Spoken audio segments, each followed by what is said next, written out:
Hello? Testing? 1, 2, 3, testing? 1, 2, 3, testing? Hello, friends and family. Happy Tuesday evening. Wake the fuck up. I'm kidding. God damn it. I shouldn't have cursed. I don't know. I felt like, you know, I shouldn't have cursed because I don't want you two to be like, hey, what are you doing? That's too... I mean, I know that they let some curse words go, or at least, like, they don't monitor for every single curse word, but you know how, like, if you say a word a certain way, or if you, like, prolong it or emphasize it, they, like, really sense it, and then they're like, hey, what is that, little bitch? Ah, god damn it, I said it again. Well, not it again, but I said a curse again. Anyways, that's enough rambling. Oh my god, Welcome to another Just Chatting stream. Thanks for tuning in, you guys. Hi, boy. Hi, Axel. Wake up, Axel. Hi, friends. Hi, other friends. Oh, some people left. I took too long. I know. I usually say that I should start at like 9, and then 9 p.m. streams became 9:15 streams, and then I'm like, hey, what if I market my streams at 9:30 p.m. instead? Maybe I will be on time, and then lo and behold, I'm not on time. Yeah, that's on me. Is it me, or do I hear 2 songs playing in the background? No, it's you. It's me. I also hear something too, and I'm like, I don't remember having that setting on, so let me, which one do I... How about this? What is that sound? I'm hearing something too! Okay, so I took out the song, but like, what is this in my background? What is that? What is that? What song is that? That's so weird. Hi, She Love Capalot. The Lord has arrived. Let us all pray. As long as praying doesn't put you to sleep, Axel. I'm kidding. I love my chat. I don't know why, but just a simple Pepe emo is enough to make me laugh. I'm glad that, like, Pepe never, like, loses his sparkle. Just Boss's angelic choir. Oh yeah, like the biblically accurate angels. Those are so, you know, wonderful, you know? Yeah, I don't know what that music is. I'm like, where is that coming from? I don't remember putting that here. It's off. Oh, nothing works. What if I take this off? Oh, it's off. Okay, now let's put the actual vibe music. Is this vibe music? Yeah, your vibe music. Hello there. There we go.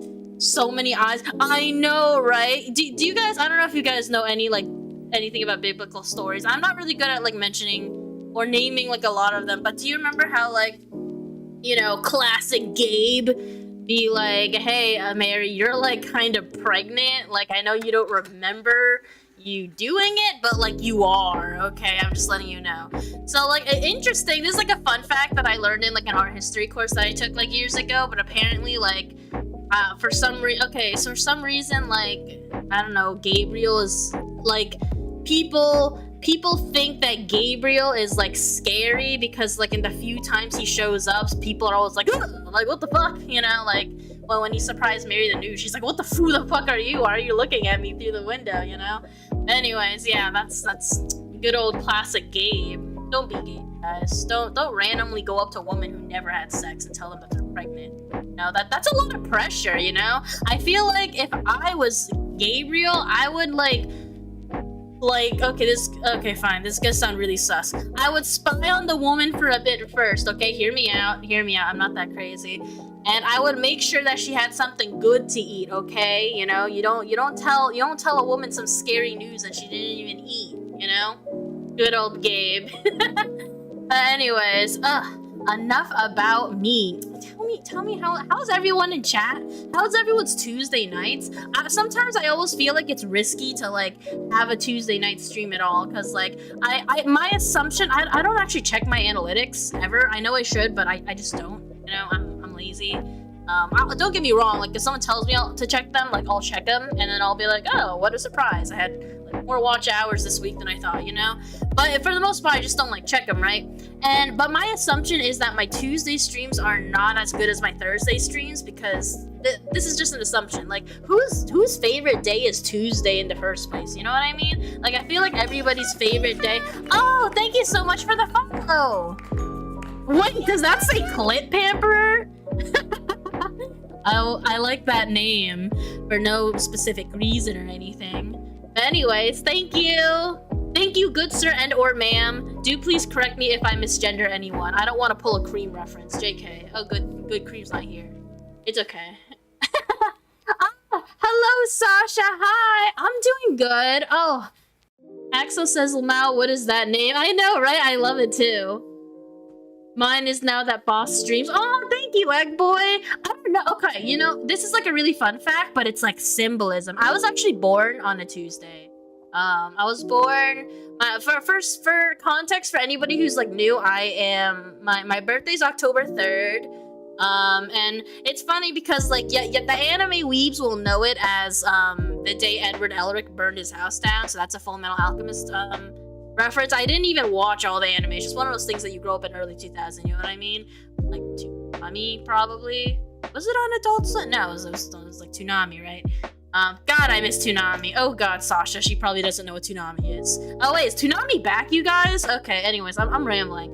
Just for like very short context, Toonami is that like fun little program full of like cool shows for like older teens / young adults. They were like right in between like Cartoon Network and like Adult Swim, like back then. I don't know.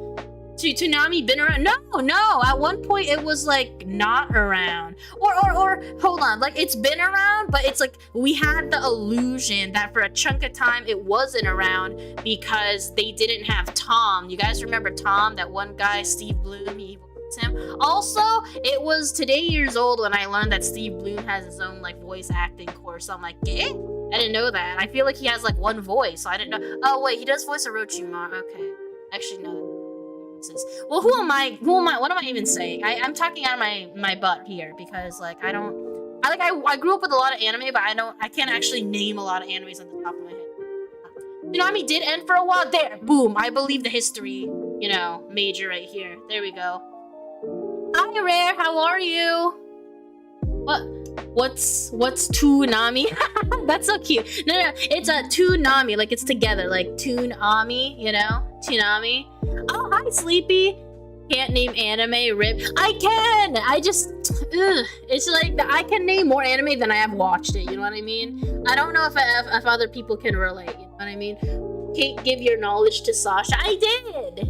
Oh wait, I totally forgot that YouTube chat is probably like, sorry YouTubers, but for the people who are on YouTube, I am very happy that you guys do chat there. Oh, I just realized Axel chats on YouTube and Kick. That's so funny. You're so supportive, Axel. Thank you so much, buddy boy. Autocorrect being a hoe. That's funny. Give me 10 animes right now. I can give you 10 animes right now. Nana, Honey and Clover, Orange High School Host Club, Fruits Basket, Naruto, Bleach, Death Note. I know I just named a bunch of like random classics right there. Oh god, I need 8 more. Violet Evergarden, Cowboy Bebop, Berserk.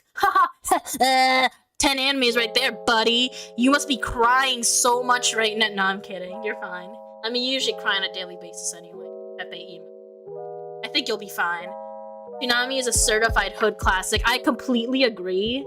Yay! Okay. Oh my god, is that Moofy Poof in my stream? Guys, Moofy Poof is why is there a Pepe emo like slapped on my face right now? Damn you, Axel. Anyways, hi, Moofy Poof. Moofy Poof is such a legend, guys. She was like one of the first streamers I met on Kick. And even though I've been streaming for a while, I still didn't befriend many streamers after that, which is funny enough. And she's been on a little bit of a hiatus, but she is back. So if you guys want to follow Moofy Poof on Kick, she also does comfy streams, except she's a lot more comfy because I think I talk too much about depression on screen.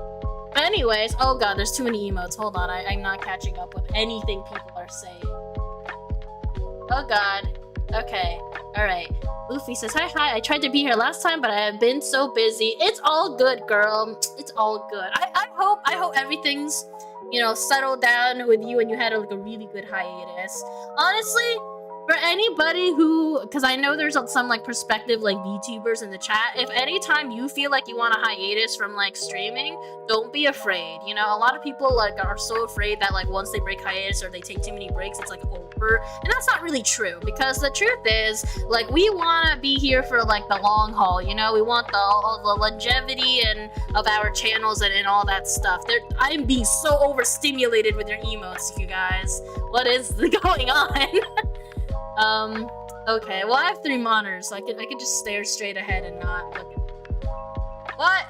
Why did you put... Why? Okay, yeah, that's cute, a little spring. I considered doing a Sonic stream today. I'll be honest, like I was falling asleep so much earlier that I was like, oh my god, like, should I stream? I was thinking about doing like a last minute Lethal Company stream with some friends, but then I realized, oh wait, I have no friends. Silly cake. And so I decided not to. I'm kidding, I have friends. They were just all busy. And then I kind of thought about what I've learned in the last week. And so, you know, some of you guys might have clicked on the stream for my thought-provoking title to my Kickin' YouTube channel. I'll get into that in a bit. Wait, democracy needs me? BRB, shut up, Axel. I'm kidding. I was hoping Cake noticed I was calling her old. Oh, you're fine. I know I'm old. You thought I'll be one of those people who go, no, I'm not old, grr. No, I'm pretty fucking old. Like, hold on. Like, you can't see it, but there are so many wrinkles on my VTuber model. That's how old I am. So, you know, you just can't see it. I like the Pepe emote reaction. Hey, wait a second. We're like the same age. You're old. Wait, actually, no. You're like older than me. Yeah, you're old. Ancient. Yeah, I'm ancient. Very ancient. Democracy is a conspiracy by the shadow government. Oh my god. Why did my brain was about to say Shadow the Hedgehog? That has like nothing to do with what you were saying at all. But anyways, yeah, no, I'm old. I'm not old, but I'm old. It's one of those things where like a bunch of like 40-year-olds at work like laughed at me for saying that. And I completely understand, don't get me wrong. But Rare says Toonami was an anime block back in the late 90s and early 2010s by Cartoon Network. Forever 18. Oh my god, like Forever 21 reference? No, Toonami was my shit back in the day, guys. It was like, it made me so happy. It made me so happy to like see late night shows in general. Like it didn't even have to be anime. Like, you know what I really missed? Do you guys remember Justice League? Like I know like I love Justice League so much as a kid that I was so sad when like growing up people are like DC sucks except for Batman. Everyone loves Marvel, you know what I mean? And it's like, you know, I feel like I was like booed too much for like liking DC stuff, you know? You love old Cartoon Network and Boomerang. I love those too. Yay! Shout out to my boomers. I'm kidding. We always call each other boomers because we're old, but we're not even like boomer category. It's just funner to say boomer than it is millennial. Justice League was so cool back then. I'm so happy you guys agree. Yes, Unlimited was also amazing. I'm so happy they like, you know, like branched out. We got to see more. One thing I'm always gonna be a little bit sad was like, you know how like the OG actual Justice League is supposed to have like Black Canary over Hawk Girl, but then like, well, I think one of the directors of the show like wanted to focus on like the Hawk family, so they like made that little change in the beginning. I remember being a little bit sad about that because I'm like, yo, Black Canary's hot as fuck, bro. And she's cool. That's what I meant to actually say, by the way. You know, no homo. Mimic says, I remember seeing that one Robot Monkey show. Robot Monkey show, Robot Monkey show, Robot Monkey show. Oh god. I'm drawing blanks. I mean, I'm not drawing blanks. Like, I know what you're talking about. At the same time, it's like one of those things where, like, I grew up around a time where, like, I only saw, like, I can only remember, like, some snippets about it. Axel says I'm a zoomer. Talking about? What you talking about? I don't know why I thought you were talking about Robot Chicken. I also remember Robot Chicken. Okay, this is gonna sound really stupid, but I have a favorite Robot Chicken clip, and it makes no sense. It's like so fucking dark, and it's like cake. There's nothing like funny or enjoyable about it. But do you guys remember the one like gummy bear, and she's like happy, and she's walking around, and she's like, I'm a gummy bear, ba, ba, ba, ba. And then she like steps into a bear trap, and she's like, I'm sorry if my mic peaked, but she's like, you know? And she's like screaming and cursing and like, I don't know, like, I swear to God, I wasn't laughing at her pain as a kid, guys. Like, I wasn't. I was not laughing that she was in pain. I'm laughing at the absurdity and irony that she's literally like a gummy bear who doesn't have nerves and she's all cute and then suddenly she's like cursing her like ass off. Like that's what I was laughing about. I swear I wasn't laughing at something cute being in pain. And then she's like, oh my God, I'm just gonna have to save myself by cutting off my leg. Nom nom nom nom. Oh, I actually taste good. And then she just carries on her day until she like falls into another bear trap and she's screaming like mad crazy. Why did I know that was the one you were gonna say? Oh my God, yay! Okay, I'm glad. I'm so glad. Like some of you guys remember that. I'm so sorry, guys. I kind of like missed on what was going.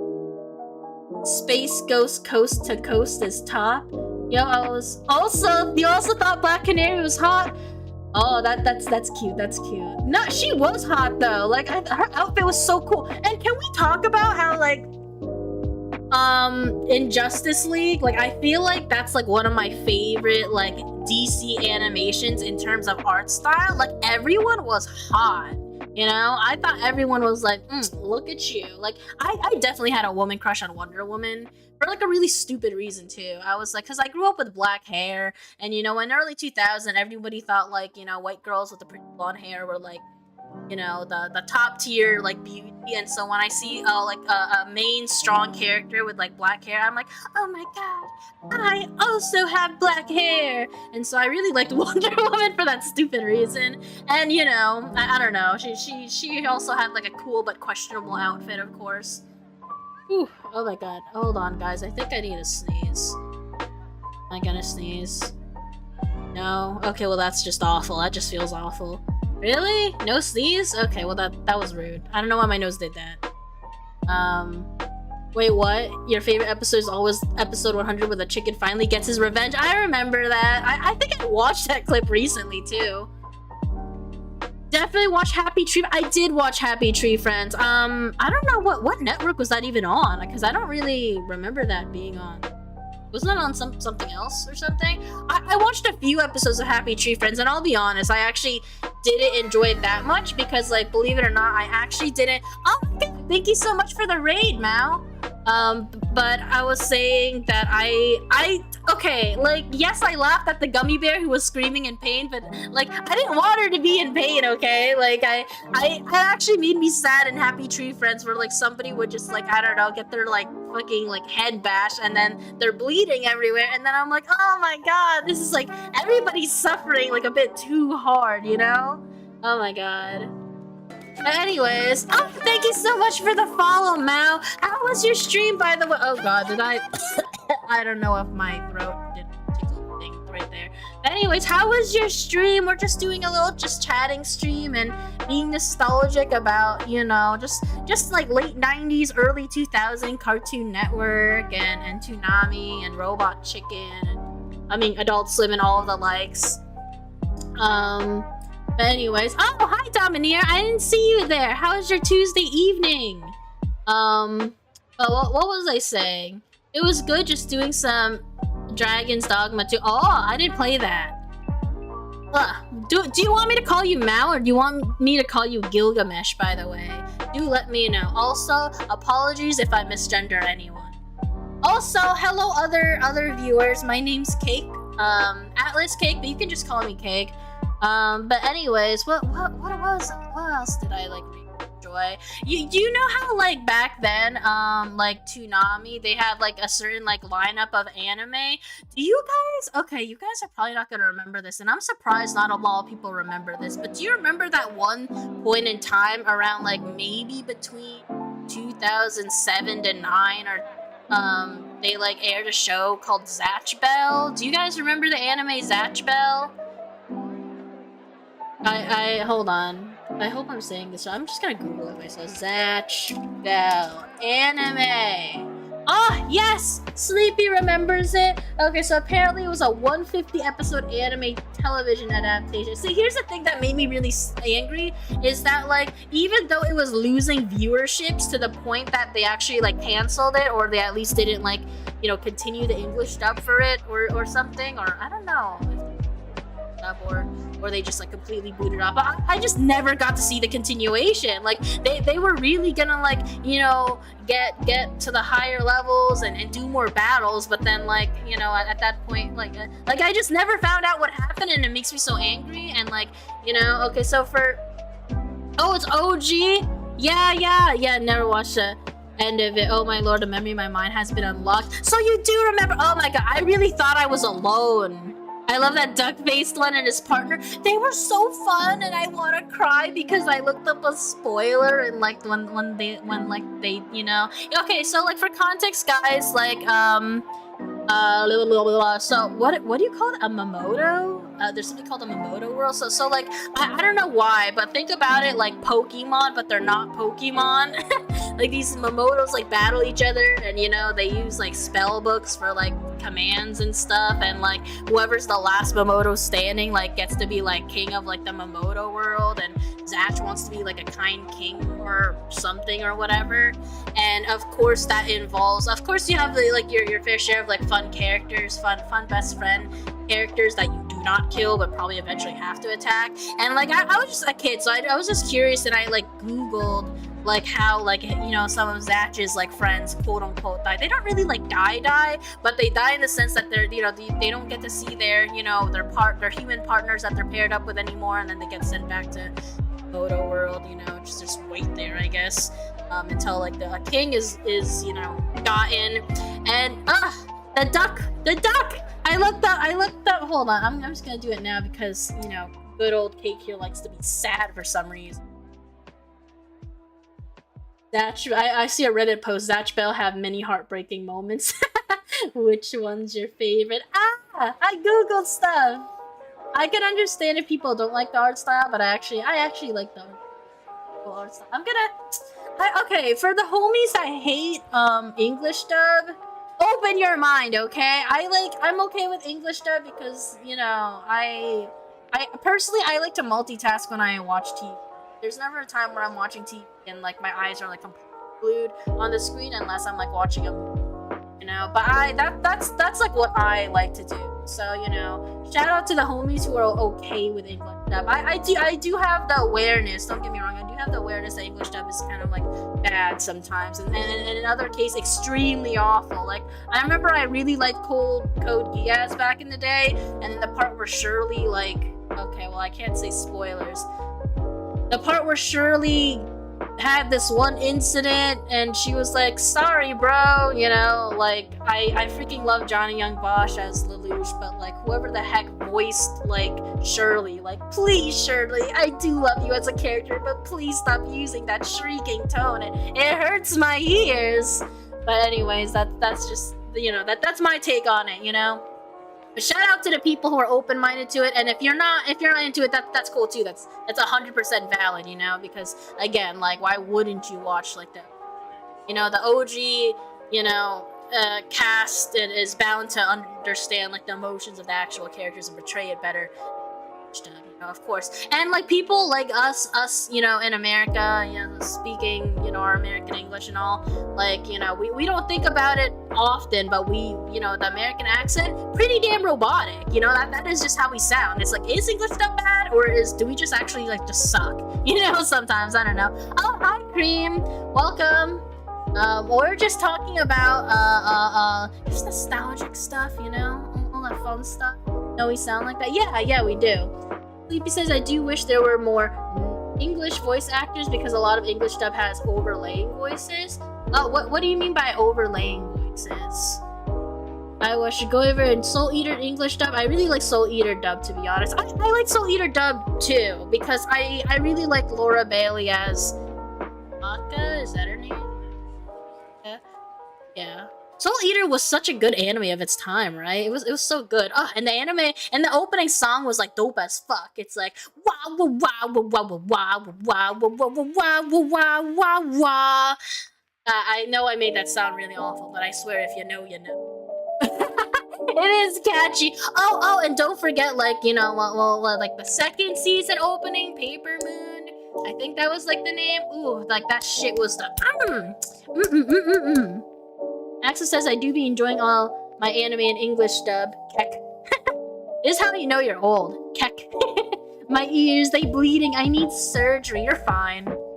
Ghost Stories dub for the win. Hell yeah. Oh my god. I still think it's funny that people are still only now like discovering the English dub of Ghost Stories. So just for context, guys, Ghost Stories was a poopity scoopity anime that what was the story behind it? It kind of had like low like viewership and ratings in America that the English dub like cast decided to like, you know, throw caution to the wind and be like, whoop-de-doo, let's just like do dumb base shit, you know, humor with like this anime and not give a crap. And then lo and behold, that's how people started to watch it. They actually liked it.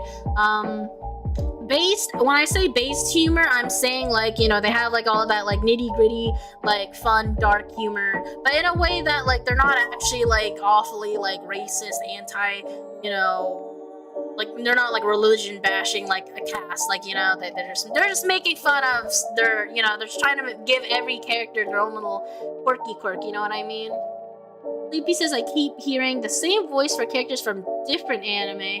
Marco from Fairy Tail sounds exactly the same as Whitebeard in One Piece. Oh, that's what you mean. Okay, I see what you mean. Yeah, for sure.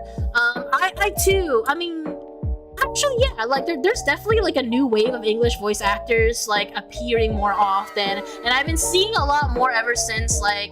You know, not ever since. I'm like not saying this is when it started. I'm saying this is when I noticed. I remember when like Fire Emblem Three Houses came out, and I noticed. I'm like, I actually don't recognize these voice actors, but I've been seeing a lot of their names in like, you know, titles after that, including like, you know, TV shows and anime and all that. And I'm like, oh, okay. So this is like a new wave of voice actors, I guess, that you know, they're not household names yet. You know, I don't know any of them yet. Also, hi Morgan, thank you so much.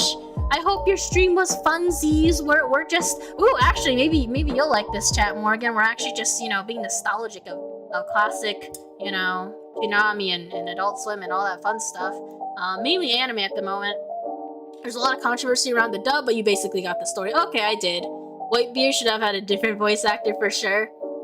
It's the lad Morgan. Hello! Oh god. I don't know. My voice has been cracking a lot lately, or maybe I'm just like calling myself out and it's not actually cracking. But anyways, what was I actually saying? Oh yeah, so like the English voice, there's only like a few. Like, I'm not like a big giant avid like English dub voice actor fan. It's more like I'm okay with it, and I'm like used to like seeing certain names. But I know what you mean, Sleepy. Like I usually see the same ones in a lot of anime, and for a while I was actually okay with it because I like being that person who's like, ha, I got it.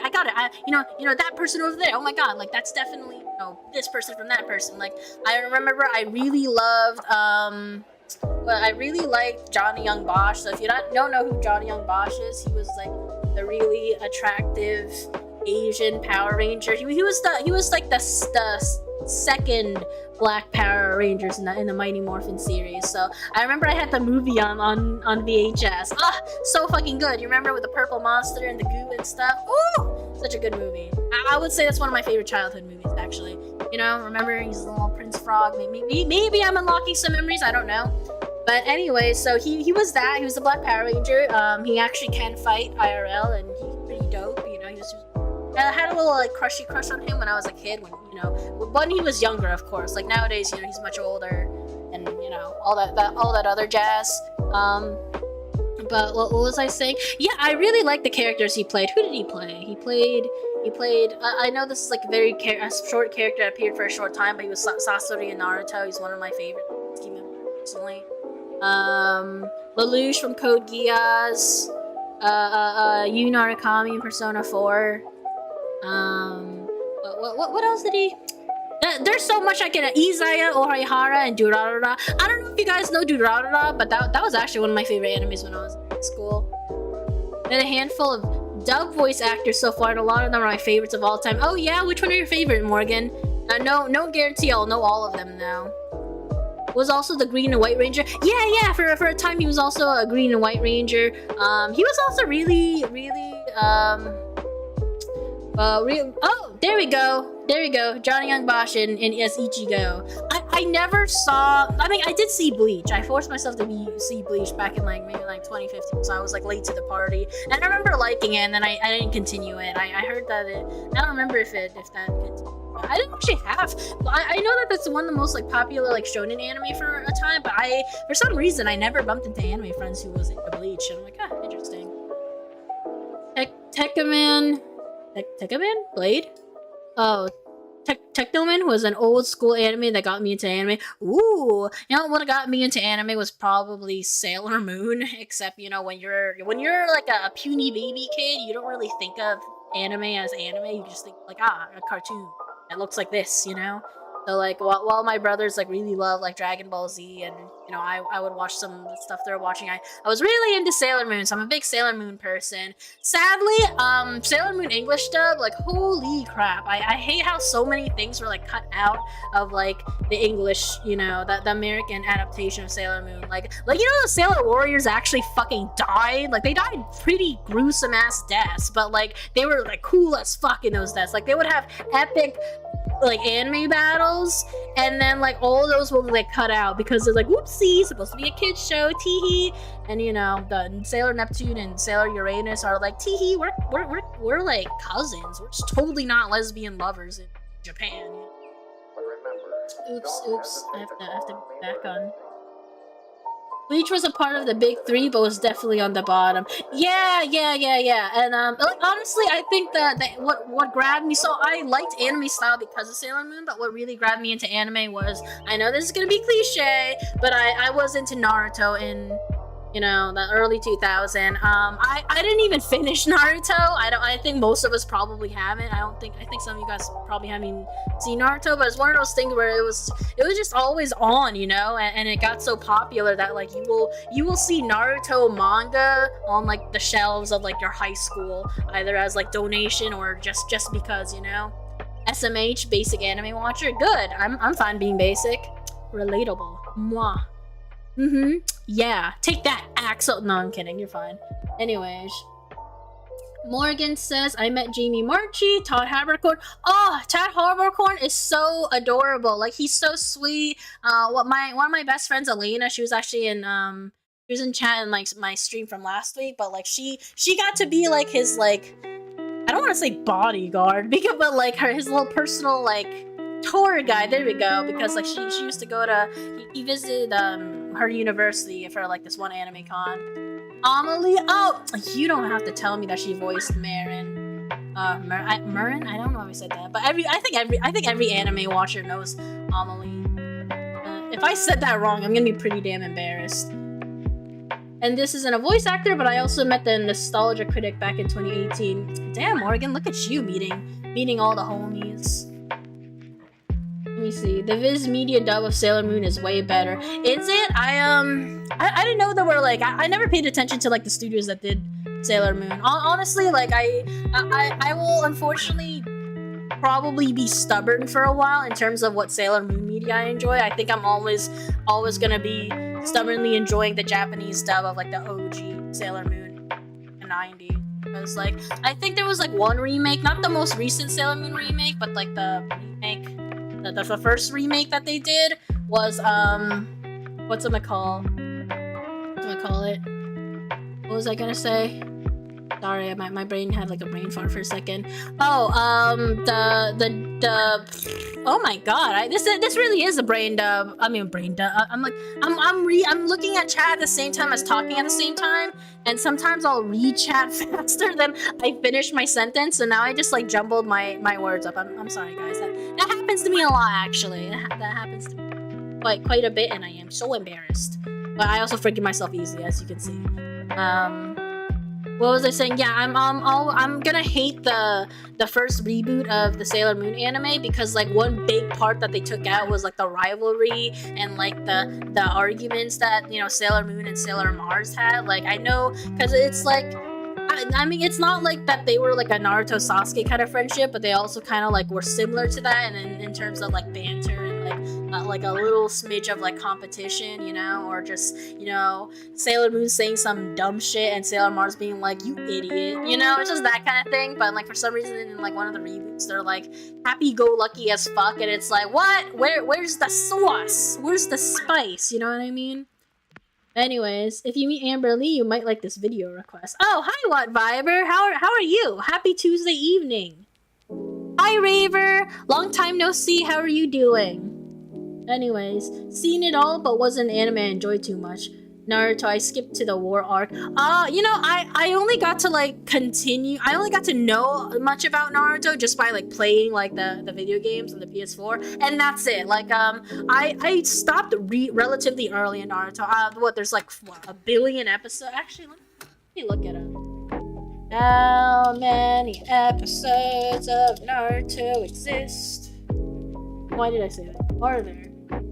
So there's 220 episodes. I don't know why I thought I was gonna say 500. Wait, hold on. It covers Naruto's early years, but then Shippuden, blah blah blah blah blah, 500 episodes. And I know that's a lot of filler, but like, let's be honest, it counts, you know. Including this, the Naruto anime series consists of 720 fucking episodes. Yeah, so believe it or not, I stopped around like maybe like 90. I stopped at 90 of like, you know. So and so like right now, so like I kind of just like I forced my roommate to watch Naruto just because like he didn't really grow up like liking anime, and we kind of just decided to start from the beginning of classic Naruto, and right now we're on the Sasuke retrieval arc, but we're like really slow with our anime because like we started this all last year and we only just got here. It's not something we kind of have it on every now and then, but yeah, it's like funny enough, I actually really tried hard to like not even look at spoilers in Naruto, and I have successfully avoided spoilers. Like I still don't understand Itachi's deal and like how he's like, you know, had a reason for killing the clan or whatever, and it turns out, oh, he's actually not so bad, you know, one of those cliches, I guess. But at the same time, all the girls back in early 2000 be like, oh, I love you, Itachi, I love you, baby boy, he's so baby. Do you remember back then when girls would be like, oh my god, he's so baby, and it's like, what's so baby about him? You know what I mean? It's like you guys grow up with The Walking Dead, and everybody's like, oh my god, Daryl Dixon, he's so baby. It's like, I love him as a character, but like I never really look at him and go, oh my god, baby, you know? And like, do you? Am I the odd one out? What was that? But shout out to Walking Dead. I fucking love that show back in the day. Also a show I didn't finish. I hate being the person that doesn't finish shows, but that's just how it be sometimes. But anyways, how are you, Raver? What have you been working on? I'm sorry, I feel like I didn't, you know, say my proper hello. Sleepy says, excuse me, 1,000,000,001 episodes. Y'all missing out on the war arc. I know, right? I should get my butt on the war arc, because it's like I know that there's more to it, you know what I mean? And I understand that Naruto's not like a top tier anime in terms of like storytelling. It's definitely far from top tier in terms of like, you know, character development. But you know, it's one of those like wholesome, quote unquote wholesome shows that you kind of just have to like watch, because you know, if you grew up with it in early 2000s, it's quite the anime. Like you remember how funny the fucking like Chunin Man's arc was? That was like funny as fuck. And Voice is not finishing Walking Dead is the best way to watch it. Yeah, I kind of agree. Oh, thank you so much. Hi. Hello, Audrey DLC. Do I call you? I hope I said that right. But anyways, hi, welcome to stream. I'm AtlasCake, but you can call me Cake. But anyways, whew, that's a lot of nostalgia there. Okay, Sleepy says my favorite anime right now is Kenjin Ashura Omega. I'm gonna Google that right now. I probably did not say that right at all. Excuse my pronunciation with anything ever. It just never sounds right. Whoa, interesting. Yeah, I could see this anime as a Sleepy Hazard type of anime. A lot of plot reveals. What is it about? I feel like I'm looking up spoilers.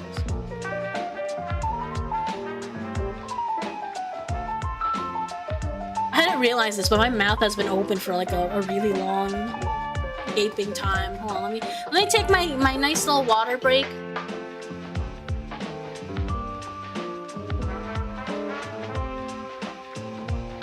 Was I waving weirdly? Oh yeah, I do that. Oh, in the future, guys, I really hope that I do get a nice like rig for my arms so that I can like be more expressive because you know how I be.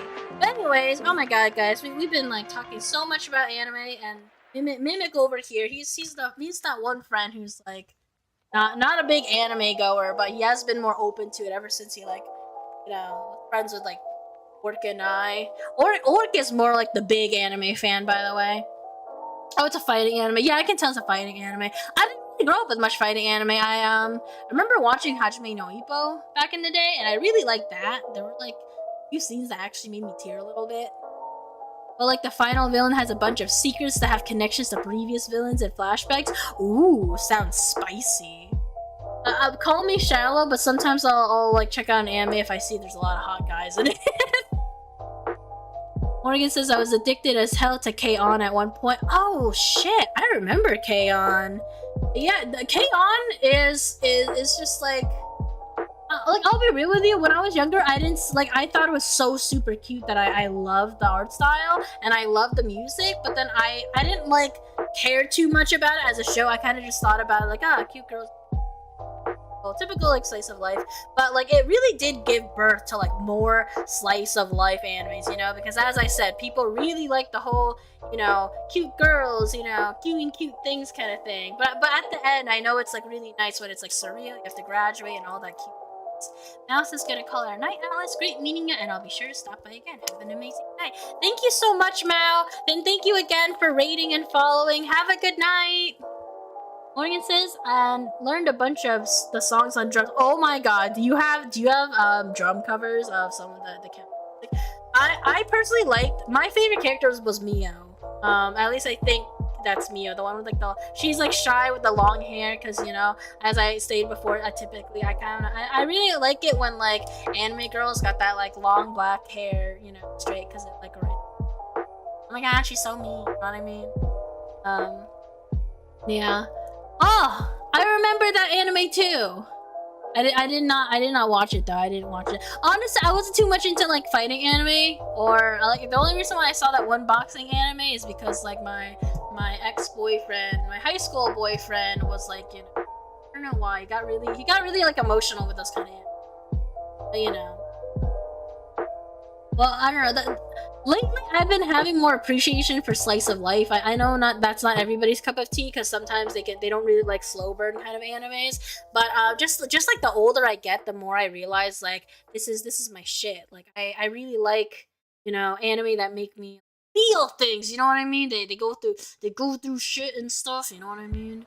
Morgan says I still gotta film those, and I learned a lot of those like 4 years ago. But the next time I sit and film, I may actually do like 3 of the songs. Oh, that'll be if you do some drum cover songs. That's gonna be some nostalgic stuff right there.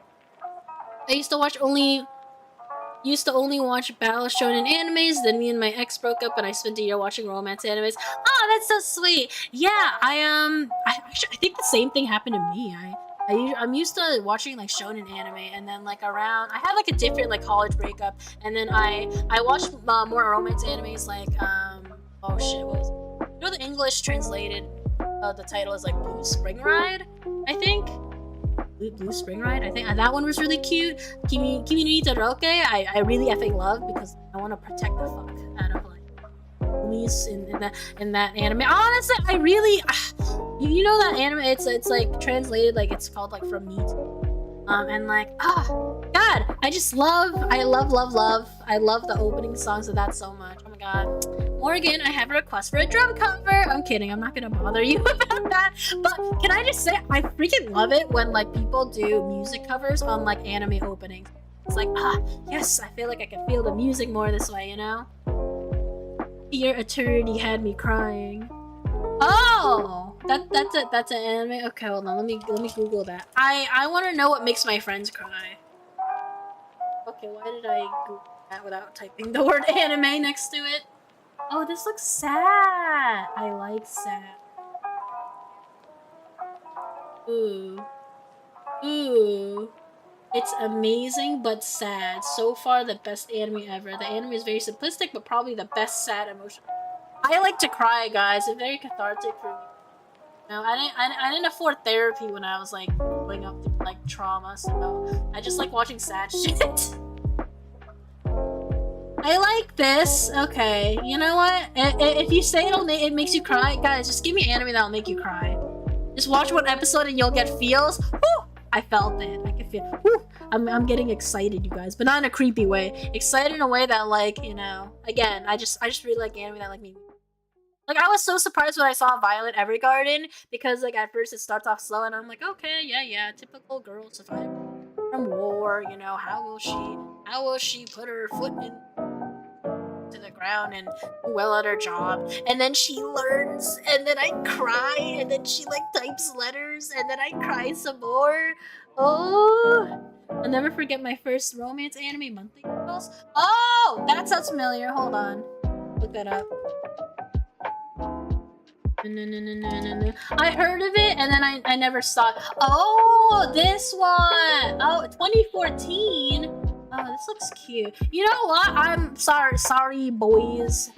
I'm kind of in the mood for like a cute like romance anime now, because like it's like I didn't like grow up with like the romance anime until like maybe like 2015 and onward. So I would like to think that's like, and it was only like a short period of time, and then I stopped watching. But anyways, what was the other show? Did you guys watch, what was that, the Bunny Girl Senpai whatever anime? Like, people really love that, and then I never heard about it ever again. That one too. What else? Oh, you know what was one of my first romance animes? Nana. I effing love Nana. Nobody really likes. I feel like people are catching on to what Nana is more nowadays. So basically, Nana is about two 20-something-year-old girls named Nana who like moved out of their home and try to like, you know, go about their love lives. You know, very typical cliche, whatever. But like, you know, they're of opposite personalities, opposite fashion styles, opposite like, you know, romance, you know, stories and whatever. And it's just you know, I can't even like tell you what it's like actually like about other than that. Cory in the House is an anime that made me cry. Get the fuck out of it. Anyway, Cory in the House. I didn't actually even grow up with Cory in the House.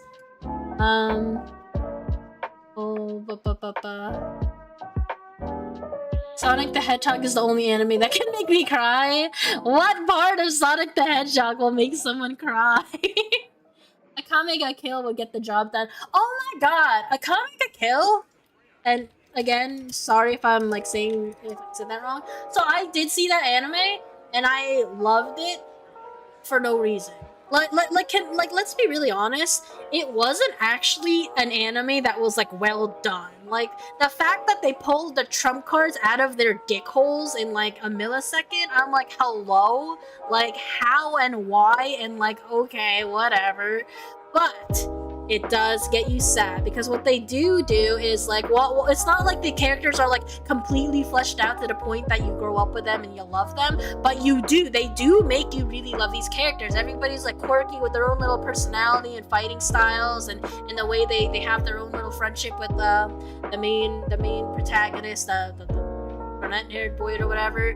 And like, I fucking love that anime. I am very glad that the anime ending is its own thing, and that the manga like goes off into like a whole different thing. I'm very happy. I'm not gonna say too much spoilers, but I'm happy that in like one of the versions, the lovers are lovers and they have their lover times, whatever, you know, like I'm happy that's that. But I am happy there's another version where it's like even more tragic, and you know, well, I don't even know if I want to say even more tragic.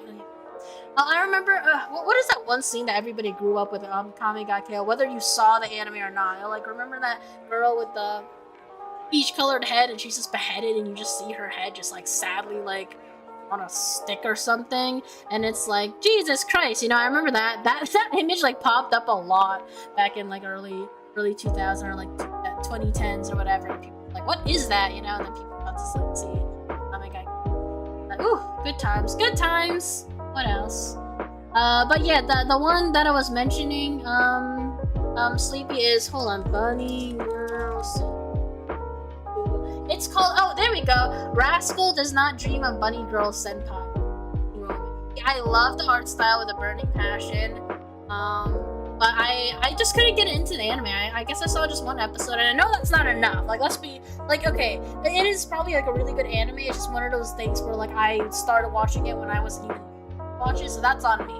That's my fault. Sure, it's really good, but I should really. You love her. Get ready for the movie now. Am I on delayed chat, by the way, or am I saying that?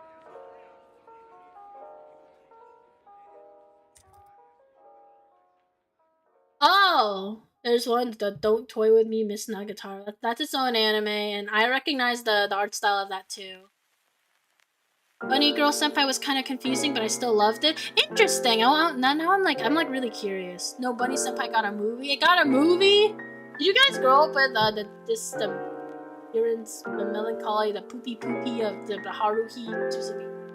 That was like a really good anime, and I remember seeing the anime, and then I stopped watching, and then I didn't like that was a special one for its time. I would still regard it as special, but sadly I didn't finish it. I should really get back to that. It's one of those things where I had such a large gap of time that I didn't see it that I might have to start all the way from. And I actually did enjoy like the English dub for that one. What was another one? Magica Madoka, is that? I again probably didn't say that right, but I remember I really liked that anime. Very, very, you know, it's like one of those things like, oh my god, it's cute, but it's dark, you know, where it's like all these like magical girls get their magic powers, but it's like, oh, there's a catch, you know, there's a catch, you know, you can't eliminate suffering from the world just because there's kawaii crap around you, you know. What else? PTSD. Also, endless effing 8 PTSD. Anyways, oh my god, guys, oh my god, I'm talking so much about anime, and I feel like a phony because I actually don't even watch a lot, like that much anime too. Hell yeah, and I enjoyed that endless episode of the melancholy. Are we talking about the same things? A true watcher. Okay, all right. Anyways, whew. What do I do? Oh, let me take a drink, guys. Take a drink.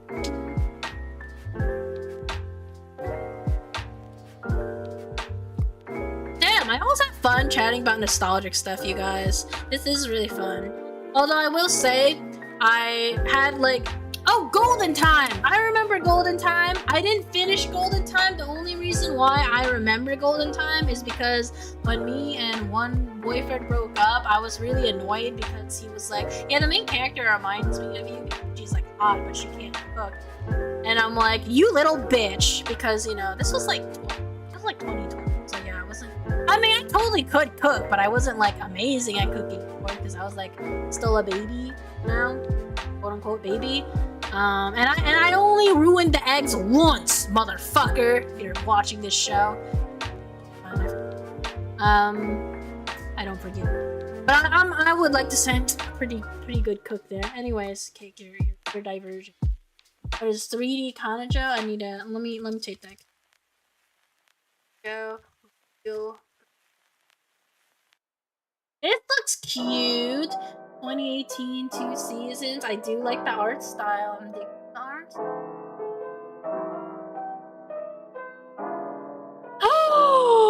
Oh no, I shouldn't have clicked images. I see a kissy scene. No, I ruined it for myself. Oh, it's so cute when like romance animes also get like their own little like live action version. I don't really watch like live. It's just like nice to know that they have them because like, you know, let's be real, it's just kind of fun to watch like what actors are gonna be casted as like our like anime characters and stuff. When it was happening though, the world was ending. Kissies. One of these days, you wanna know what's so weird? I think one of these days in the future, our VTuber models, people will be asking for like kissing toggles so that they can kiss people in the lab, and we go, "Whoa. Am I VTuber kiss? No. This is as much as my mouth has movement."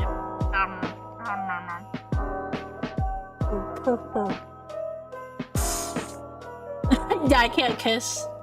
I can go, mwah! Oh, okay. So anyway, what was I saying? what else was like really awesome besides anime? I should say that for another time. I'll say that for another time. I think I'm gonna diverge from like the anime talk, you guys. I know it's like really fun, but there's a reason why I titled this video. Watch this if you're the therapist friend.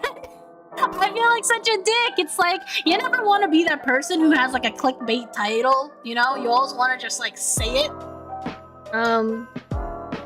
Cats and dogs are cool. I agree. I do own cats and one dog. Anyways, you never want to have that like clickbait title, and I swear that's not what I was trying to doing. I swear that's not what I was trying to do. So earlier I was like really falling asleep all day, so I was thinking to myself maybe I should just do a just chatting. I mean, not just chatting, a group stream. Like, I'll be honest, I was kind of too sleepy with just chatting stream, but I had a good like half hour to myself to like take a break, you know, and kind of like stretch and like, you know, do some cleaning, and then I felt awake, and I'm like, you know what, just chatting stream it is. You know, I've been pretty like last minute, not clickbaity for the W. I feel so bad, but like here's the thing, like when I was thinking about doing a just chatting stream, I already knew exactly what I wanted to talk about. I don't, when I do just chatting streams, it's usually because like something is like, you know, either I'm too lazy to think of a game or something's genuinely, and lo and behold, something's on my mind. Class, who wants to share? Who wants to raise their hand and share? Like, can you guys name the therapist friend in your friends group? Not just the therapist friend who's like, you know, but like, you know, the typical cliche person that says, yeah, I'm like the therapist friend. You know what I mean? Who knows that person? You know, does anybody have that in your life? Yeah. See, here's the thing. If you can think of someone in your head, I want you to take them and beat the fuck out of them. I'm kidding, don't do that. I like how Shiloh Capella says, myself, since I don't have any friends. Yo, queen and or king. Yeah, you know, it is good. Sometimes, honestly, the sad truth of in our lives is that like we are all alone. And so, I mean, sure, we have like a big support system, or at least we try to have like a support system, whether it's like family or online friends, or even just like our favorite YouTubers that make us feel better. But like, you know, in the end, we all have to learn how to be more self-reliant, self-independent, right? The therapist friends, Sleepy says, I don't think my friends group has one. Maybe we need one. No. Here's the thing. So this, what I'm gonna say is a hot take, all right? Because like I'm not dishing on, I'm not like, you know, trashing on the people who are therapist friends, because it's like I think every friends group at least kind of has like a mother or supportive role, or like the mediator, but never call it the therapist of the group. Never do that. You know why? I wanna know why? Because it is dangerous, okay? Because like when I was a kid, I always grew up with like people, like typical people being like, yes, I'm the therapist friend. Everybody comes to me and I always say like the right advice. See, that's dangerous, okay? And like I feel like this kind of like goes without saying, but like first of all, like there's a lack of professional like training, right? It's, you know, and I'm not saying like don't, you know, shy away from the mediator role because like you don't want to accidentally cause danger to the group. I'm sure whoever you guys are in chat, everybody is like nice enough that we all want to be their friends, right? But anyways, I don't know if you, I guess maybe it was just me who like bumped into this stereotype, but sometimes a lot of people who regard themselves, at least the people I met who regard themselves as a therapist of a group, tend to kind of like enjoy playing God a little bit. They kind of, it's not so much like, yes, I do genuinely believe that, you know, they have their own empathetic skills and enough like they like helping people, but sometimes the therapist friend, a stereotype that they do is they kind of they mainly like the praise from the role, if that makes sense. They like knowing that they're known as the therapist friend more than actually helping, you know what I mean? So it's like that's what I'm saying. Like if you guys are the therapist friend, be fucking careful and like humble yourself as much as possible, because and for anybody who like doesn't know, I actually am a a therapist in training? Am I like the #1 top person to go to for every issue ever? No, I'm not. You know, hence I'm in training. You know, I try to take every day to humble myself as much as possible. I mean, of course, because I'm gonna like pat myself on the back for like the knowledge I do try to obtain every day and experience I try to obtain. But like, what I'm trying to say is that like for anybody who's thinking about going into mental health, behavioral health, or in that field as a healthcare professional, the best thing that you can do for your clients is really be your own therapist and like look into yourselves more than other people. Because the therapist friend cliche is usually someone, at least what I know of in high school and early college, when, you know, we're under the, all that stuff, are usually the people that kind of like need the validation to like help people. You know, the moral high ground. But you know, again, if I'm sounding confusing, I apologize, but I am trying to say, you know, it's not that they are actually secretly evil. I'm sure that they are good friends, right? But it's like there is something dangerous in calling yourself, in quotes, the therapist friend, or throwing around the word therapist, because again, like therapy is a powerful tool in you know, in increasing your quality of life, and that might be too much pressure on certain people, you know what I mean, on certain friends that like want to obtain that role, like don't like. But yeah, anyways, I sorry, I was like ignoring chat for a while. Mimic says, I wonder if I need therapy for liking an eldritch horror version of Garfield. Get out of here, Mimic. Whatchamacallit? Perfectly normal.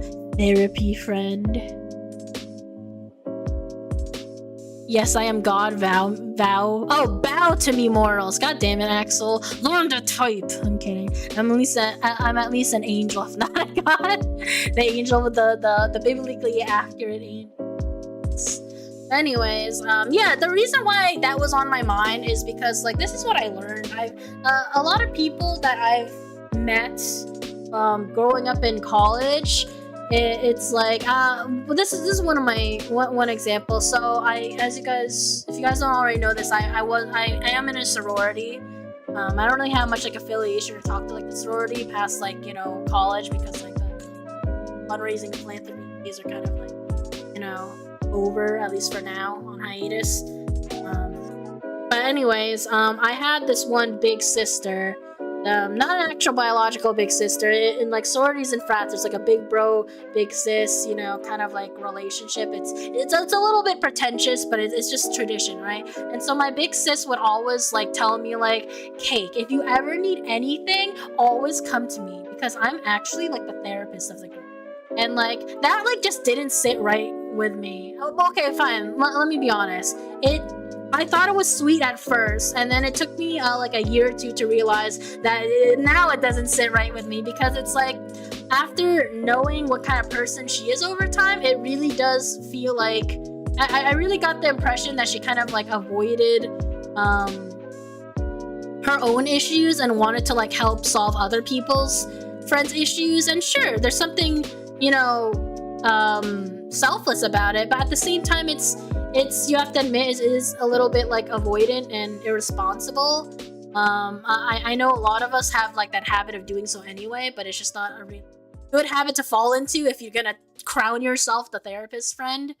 Because the truth is, we have our biases and subjectivity, and it takes a lot of like life experiences and personal like training to actually get rid of that, or at least like stop yourself, if that makes sense, you know what I mean? And I like to believe that I'm pretty good at like remaining unbiased when it comes to like hearing two sides of situation, which is why like I personally, you know, applaud my own skill, but I also try to humble myself as possible by like trying to openly like learn more about other like, you know, multicultural perspectives, for example, just to like make sure that I'm like, you know, it's like, sure, you know, sure, you could be unbiased, but like I feel like all of us are always gonna have like a little bit of bias, you know what I mean? It's like you can train yourself, but we're always gonna have that little bit of like emotional attachment that could potentially cloud our judgments, and you don't want to do that if you're going to, you know, try to help someone through their thing.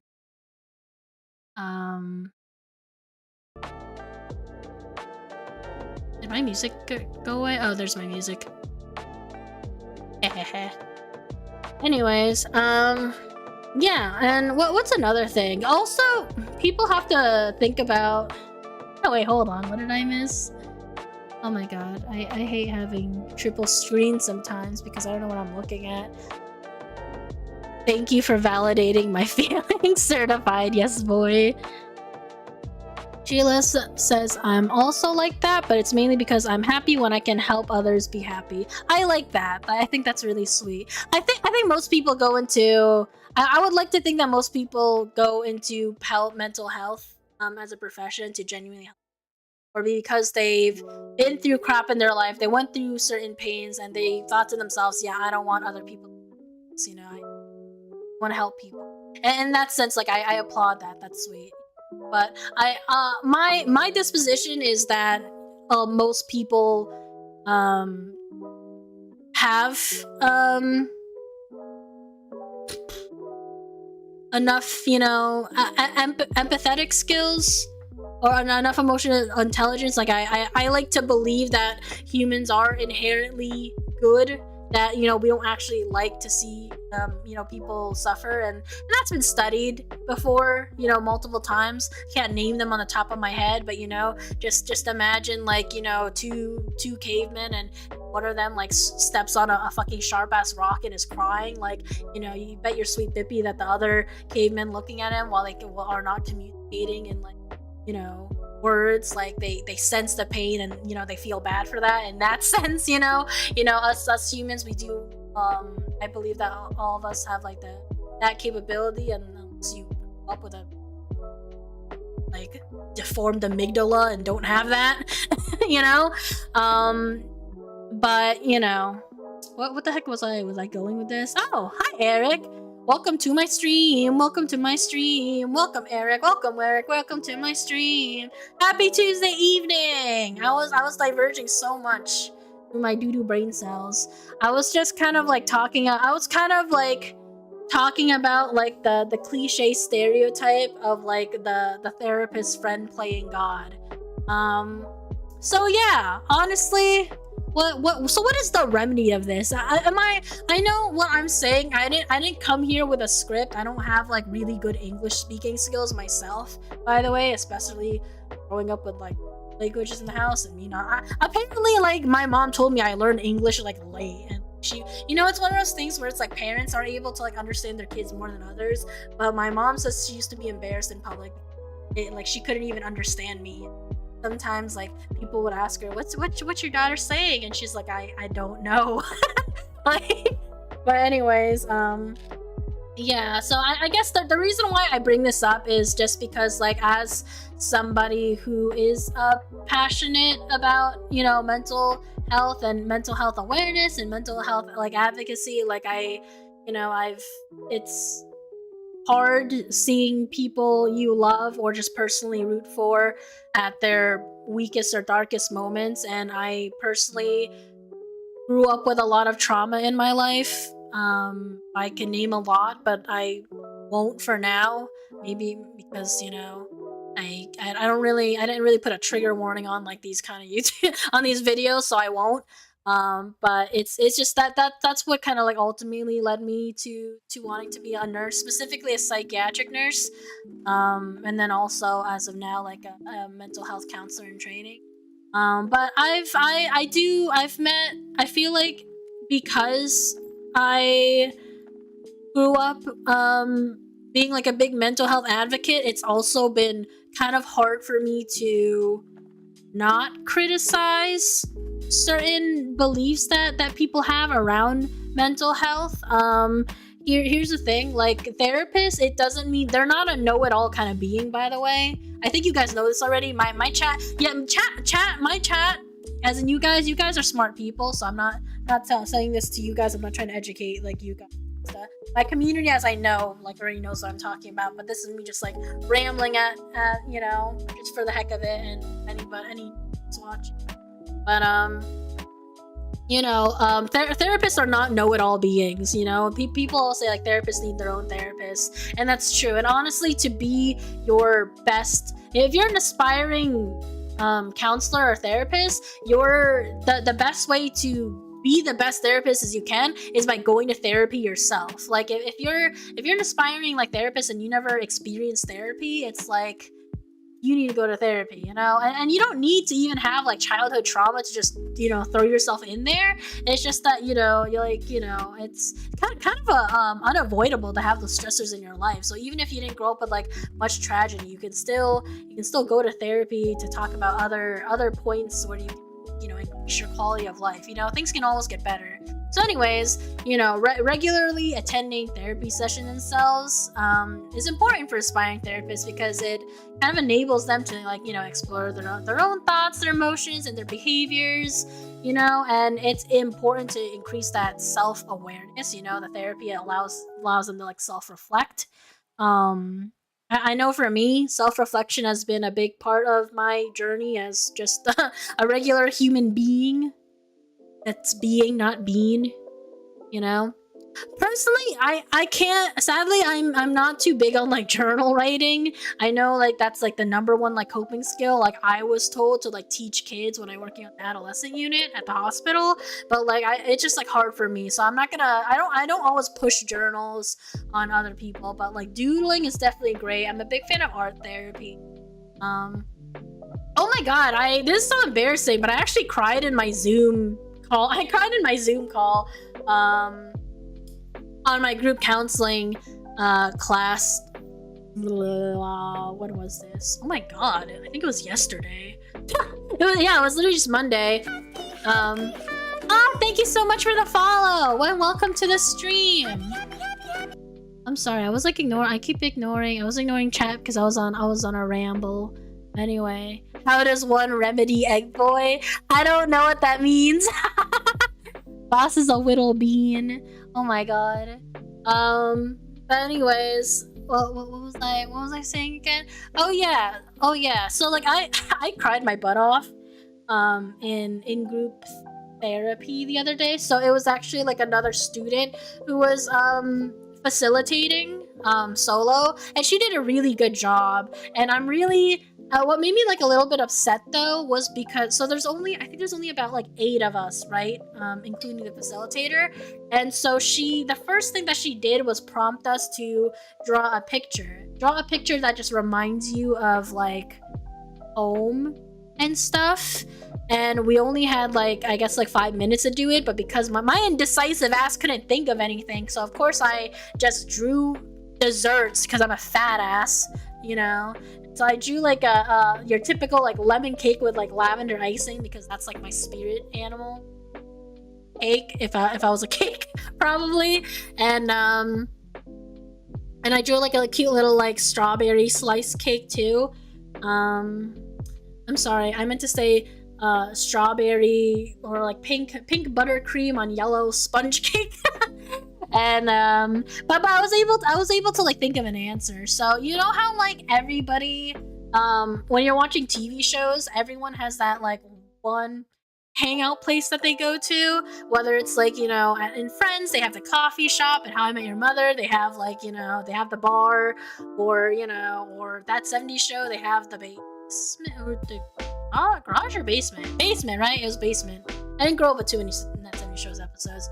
You know, everybody kind of has like their own hangout spot, and I guess for me, I don't go out often, like at all, especially because of god awful financial issues I've been having lately. So sadly, I haven't been gone out to anywhere. I haven't been able to treat myself, but there is one place that my friends always go to. We either always go to this one cool indie looking cafe with the cool desserts, or we go to the arcade, specifically the one with the Japanese imported cakes. Holy crap, I am on YouTube and I didn't even know that was Apathetic who said cats and dogs are cool a long time ago. When the heck was that? I thought it was Axel who said that. Oh, hello Hijiro. Oh my god, I always say your name wrong. I'm so sorry. But hello there.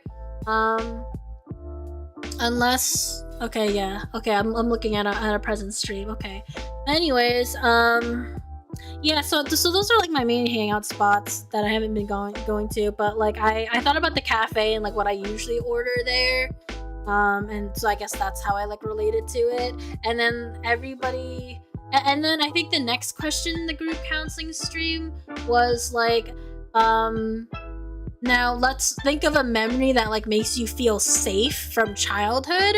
And so I did that. And then the first thing I actually thought about was my dad. So he used to have like a giant like red work bag that he brought to work. So he was an industrial engineer. So at a oil refinery, I believe that's what he did. And when he would come home, he would always put the red bag like by the door, like right out there. So it's like, you know, you just like remember. So it's like the garage. And I only ever lived in like 2 different households in my whole life. So like I still distinctly remember like, you know, like which doorways had like his.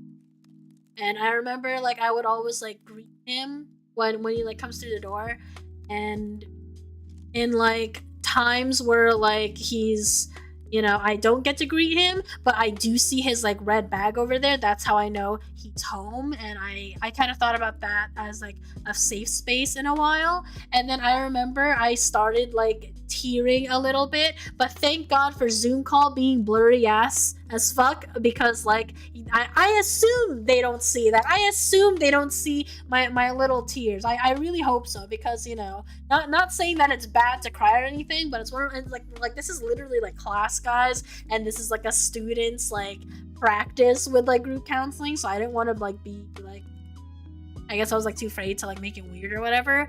And so like I thought about that, and then, you know, the facilitator was like, oh yeah, I really like that story, that's so sweet. I like how like sometimes people could relate to you know, when they think, you know, being safe, you know, you didn't have to like see your dad, but just seeing like that red bag was like, you know, enough.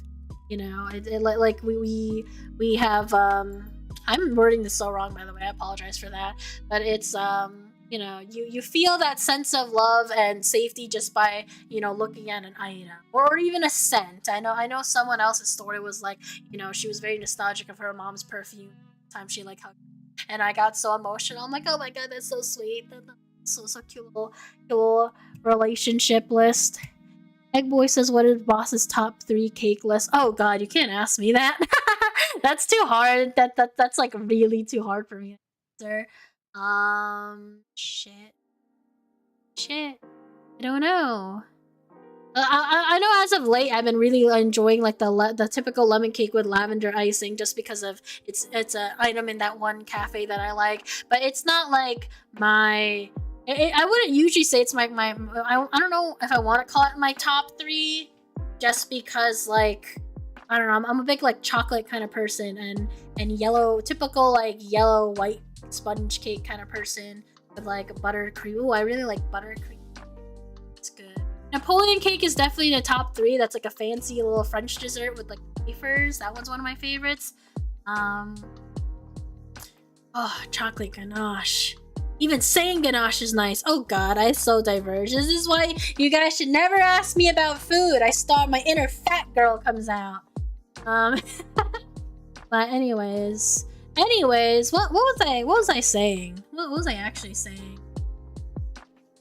Sasha says, I'm back again, so sorry for popping in and out. Girl, don't worry about it. You don't need to apologize. Honestly, I appreciate you guys just being here with me, even if you guys are like, you know, just chilling in silence, hearing my voice in the background. Also, damn it, why did my VTuber disappear? Hold the phone. Get out my handy dandy program. Oops, that's a random person. There we go. I'm back. God, this program's so annoying sometimes. Don't ask me what it is. Anyways, what was I even talking about? Oh yeah, just making sure that this video wasn't clickbaity. But yeah, I was just talking about, you know, Amber, in case you weren't around for this. I was just talking about the dangers of people, you know, overhyping themselves as like the therapist friend. Of course, be the good friend, be the helper, be the mother, but you know, be wise. Try not to throw around the word, you know, therapy, just because like at least for me, it's just a very like powerful, you know, healthcare word that should just be reserved. training and that's it. Like, I swear I'm not trying to like gatekeep the word or anything, you know what I mean? I just think like, you know, for people who are aspiring counselors and therapists, I do feel like for me personally, when I'm down, like, I don't want to go to a therapist who is just like who's just nice, you know what I mean? It's like, sure, you can be nice, but like right now, like I want someone who, like, I know they like have the experience of like struggling and, you know, going through crap and all that, you know, and actually have like training, you know what I mean, professional training before I like be super vulnerable, you know what I mean? Oh, another thing people don't like realize is that when it comes to like being like the therapist friend or being a therapist, like, you're not actually supposed to give advice. That's actually extremely like unethical. Like, don't give advice. You don't give advice because it's like, first of all, as I said before, you could have your own biases and subjectivity that, you know, might do the situation harm. And even if it doesn't do the situation harm, at the end of the day, it's like you're kind of playing God with the whole advice and like, I mean, it's just you know. Whew. Yeah. What was I saying?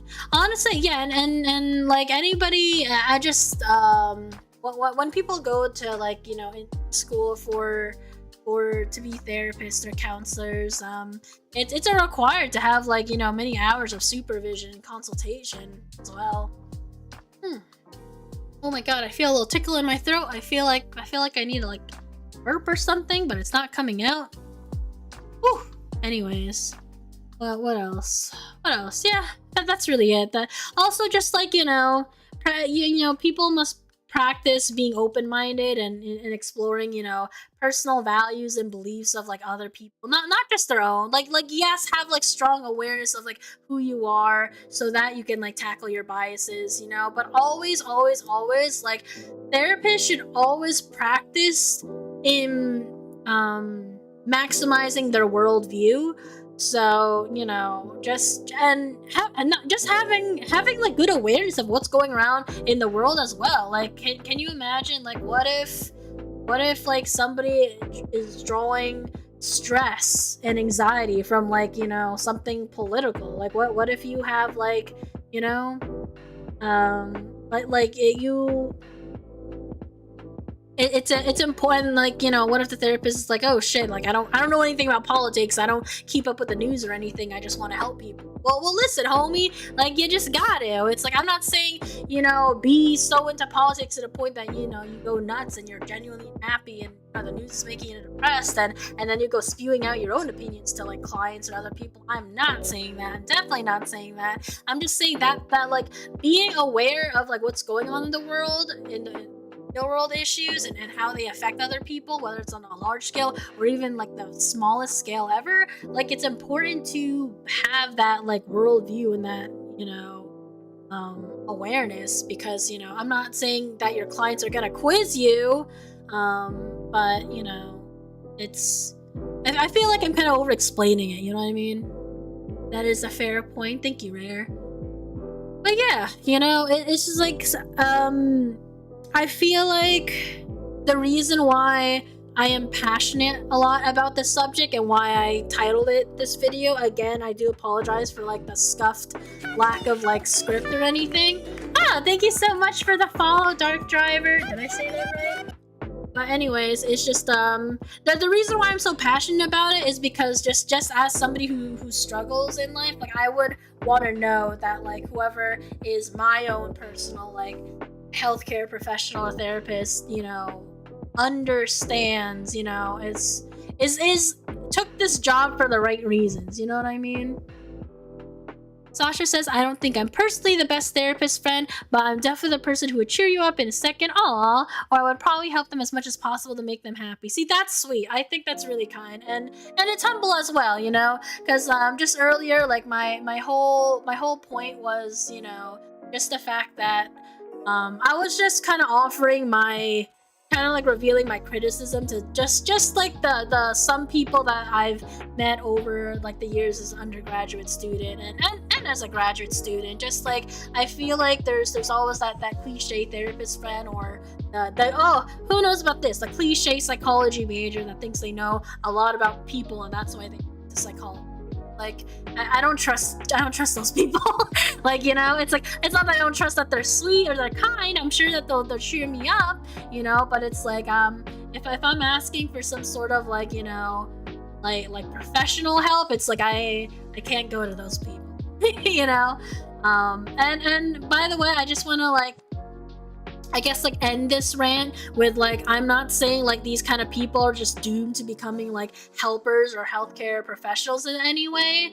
I'm just saying that like, you know, I truly believe that like anybody who like personally wants, you know, cares a lot about their individual growth and does the best they can to do that, like, you know, I applaud that, you know, no matter how like low of a place that we come from, even it's like I do believe, you know, with like, you know, the proper like will, motivation, resources, like, you know, anybody can be like a great therapist if they wanted to, right? I am a great therapist, friend. No, stop, get out. I'm kidding. Oh my god, you're so adorable and cutie, and I love your follow pop-up of Tails. Oh, that's so cute. Thank you. I love Tails too. I'm a little bit of just a mini Sonic fan, not a giant Sonic fan. I unfortunately cannot be quizzed on all Sonic games. Or somebody named Axel, he probably fell asleep because it's kind of late at this point. Someone like him may be like, not a true Sonic fan. Anyways, thank you so much. Thank you for the compliment, Dark Driver. Tails is my favorite main side character. Oh my god, same here. He's so adorable. And honestly, I just love the progression of like Sonic Adventure 1 into Sonic Adventure 2, where it's like, oh my god, look how like the baby boy became such a boss, you know? He was like cool as fuck, you know. He really felt the character development. Woo! For females, Cream and Amy and Blaze. Look at you speaking my language. Amy was definitely one of my favorite side characters too as a kid, especially because like, you know how people always shit on the one character that like can't fight or do crap, but it's like, listen homie, Amy literally represents like all of us as humans, you know, and how much we try to help in you know, even on a small scale in a world full of so many big issues. Like, you know, it's our hope and compassion that can really, you know, drive a whole story, and you know, and all that jazz. Your main male character is Shadow and Tails. Who doesn't love Shadow the Hedgehog? I personally want to know who the heck doesn't like Shadow the Hedgehog. Can everyone reveal yourselves and get out of my chat? I'm kidding. But anyways, whew, yeah. By the way, just for anybody who is, you know, new here or lurking, I do have a YouTube channel, and then those on YouTube I am on Kick. So, you know, I would appreciate support on both, and I do have a Discord channel that people are free to join. Yeah, so I usually do comfy, cozy streams, you know, but truth be told, I like a lot of like action and horror and FPS like games actually. But like as a streamer, because like I'm like a big just chatting deep talk kind of person, I really like doing cozy and comfy streams just because, you know, I genuinely like talking to you guys. I like talking to chat, and I also like rambling my butt off, you know. Dark Driver says, I would love to join your Discord and talk to. Yay! I appreciate it. Hopefully, do let me know if the Discord link isn't working on Kick. Maybe it's working on YouTube. I don't remember if like one of them's like, no. I know there's a way to like make a link so it doesn't expire and it's always there, but for some reason I get glitches with that anyway, and people tell me, it's not working. Anyways, I appreciate that. I do have to warn you, it's not the most active Discord server in the world. I actually haven't been streaming for long. I only started streaming like at kind of like the middle end of last year, so I still consider myself pretty new. But you know, I'm schmoovin'. I'm enjoying what I'm doing, you know what I mean? You know, in a rush for like, you know, much growth. But you know, I've been loving VTubing so far. Just for context for anybody like new, and again for anybody like lurking, and that's totally fine if you guys are shy lurkers too. But I stream on Tuesday evenings, as right now I usually start at 9:30 p.m. Apologies for the times, and there'll be many times where I do show up a couple minutes late. And I also stream 9:30 on Thursdays, Thursday evening, and that's Eastern Standard Time. So yeah, in the Discord server, you know, don't be afraid to ask me anything on like where things are. Just a little bit about myself. I am in a VTuber group called C's. The acronym is C's. It stands for Sassy Existential Espresso Services. I have Marquito Mimic, Cream-chan, Bright Green Orc PNG Tuber, and Sarah the VTuber. In my group. It's not very often that we've been collabing though, although we do hang out every week. Oh, you're in the server? Bad. But anyways, it's not very often that, like, you know, collab, although last week, I think it was last week, or maybe it was 2 weeks ago at this point, I did have like a little interview with one of my good friends, Cream-chan, who's also another VTuber and artist.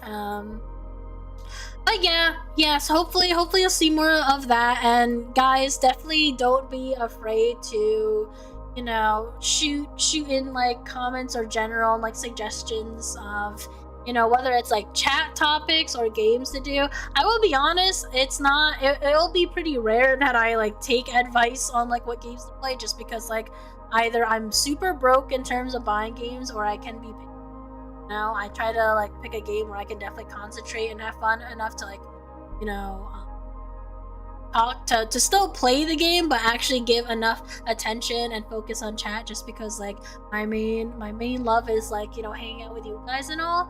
Oh, hi Moon on YouTube, how are you doing? Happy Tuesday evening, welcome to Estrem. Holy crap, I didn't realize I've only been streaming an hour and 38 minutes. I thought it's already been like 2 hours. Damn, that's crazy. But anyways, what was I saying? Oh my god, I always lose myself in my thoughts. Oh yeah, if you guys, especially like if you guys have any topics that you want to like talk about in like future just chatting streams, I usually just do like a comfy cozy stream of just hanging out over a game, and that for like maybe like 4 or 5 times before I have another just chatting stream. At least that's like the format I'm going for this year. But I'm really open to anything. You know, I'm not by all means, yes, I am an actual psychiatric nurse and therapist in training, but that does not mean I'm here, and that does not mean I made the channel to give professional advice, because I would rather not do that, just because, like, you know, VTubing is just like my time. But yeah, again, the Discord link is right there, and I thank you to whatever people, like, you know, still like keep my Discord server active, just because, like, you know, how long has it been? I think I've been streaming for 8 months at this point. Like, it sounds long, but like it really isn't long, like compared to like all the so many bunch of VTubers out there. It's been 8 months, and I'm gonna be honest, I actually haven't met that many VTubers. I'll be real with you, I'm kind of like too shy to like collab with other people. Also, damn you VTuber model, why do you keep disappearing? Hold up, let me bring back the... Oh, are you there? There we go. Yeesh. My OBS glitches a lot too. But anyways, Dark Driver says, you are so kind-hearted. Oh, thank you. That's too sweet. I think I'm okay. Rare says that Nickelodeon stuff is wild. Oh my god. I don't know if you guys... Oh, did you guys grow up with... How many of you guys, like, grew up with, like, those freaking, like, Dan Schneider shows? And I'm not just talking about, like, iCarly and, you know, Sam and Cat and Drake and Josh, but, like, did you guys also, like, so in early 2000, I grew up with the Amanda Show, which I think is, like, one of Dan Schneider's, like, first, like, you know, baby shows in Nickelodeon, and then, there was also the All That Show. Oh my god, okay. I don't remember who it was in, like, previous chats, but, like, one of you guys said that, like, Gen Z humor sucks, you know?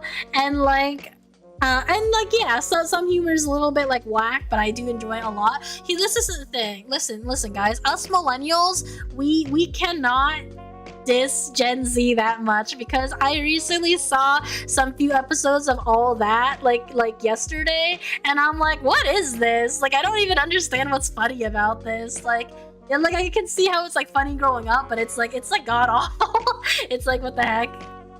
She loved Cat Pluses. I grew up with all of them, unfortunately. Oh my god, yes. And you know, it's funny because like when I was younger, my brother used to be like, why do you watch Cartoon Network so much? Why do you watch anime? All the cool kids are like watching like live action shows on Nickelodeon. And I'm like, hell nah. Like, Nickelodeon got too much feet, you know? And I thought about that before Dan Schneider, you know, the whole like thing came out with him having like a foot fetish, by the way. But like, for real, like I feel like there were always like weird episodes where the kids were doing some weird crap, like Ariana Grande, why are you putting your foot in your mouth? Like, why is the girl who plays Tori Vega and Victorious like using her feet to like do some sort of archery shit in that one Breakfast Club like, you know, parody episode? Like what is that? And there was another one where they put like ketchup on the feet, and I'm about to vomit, by the way, because I'm not a big fan of ketchup.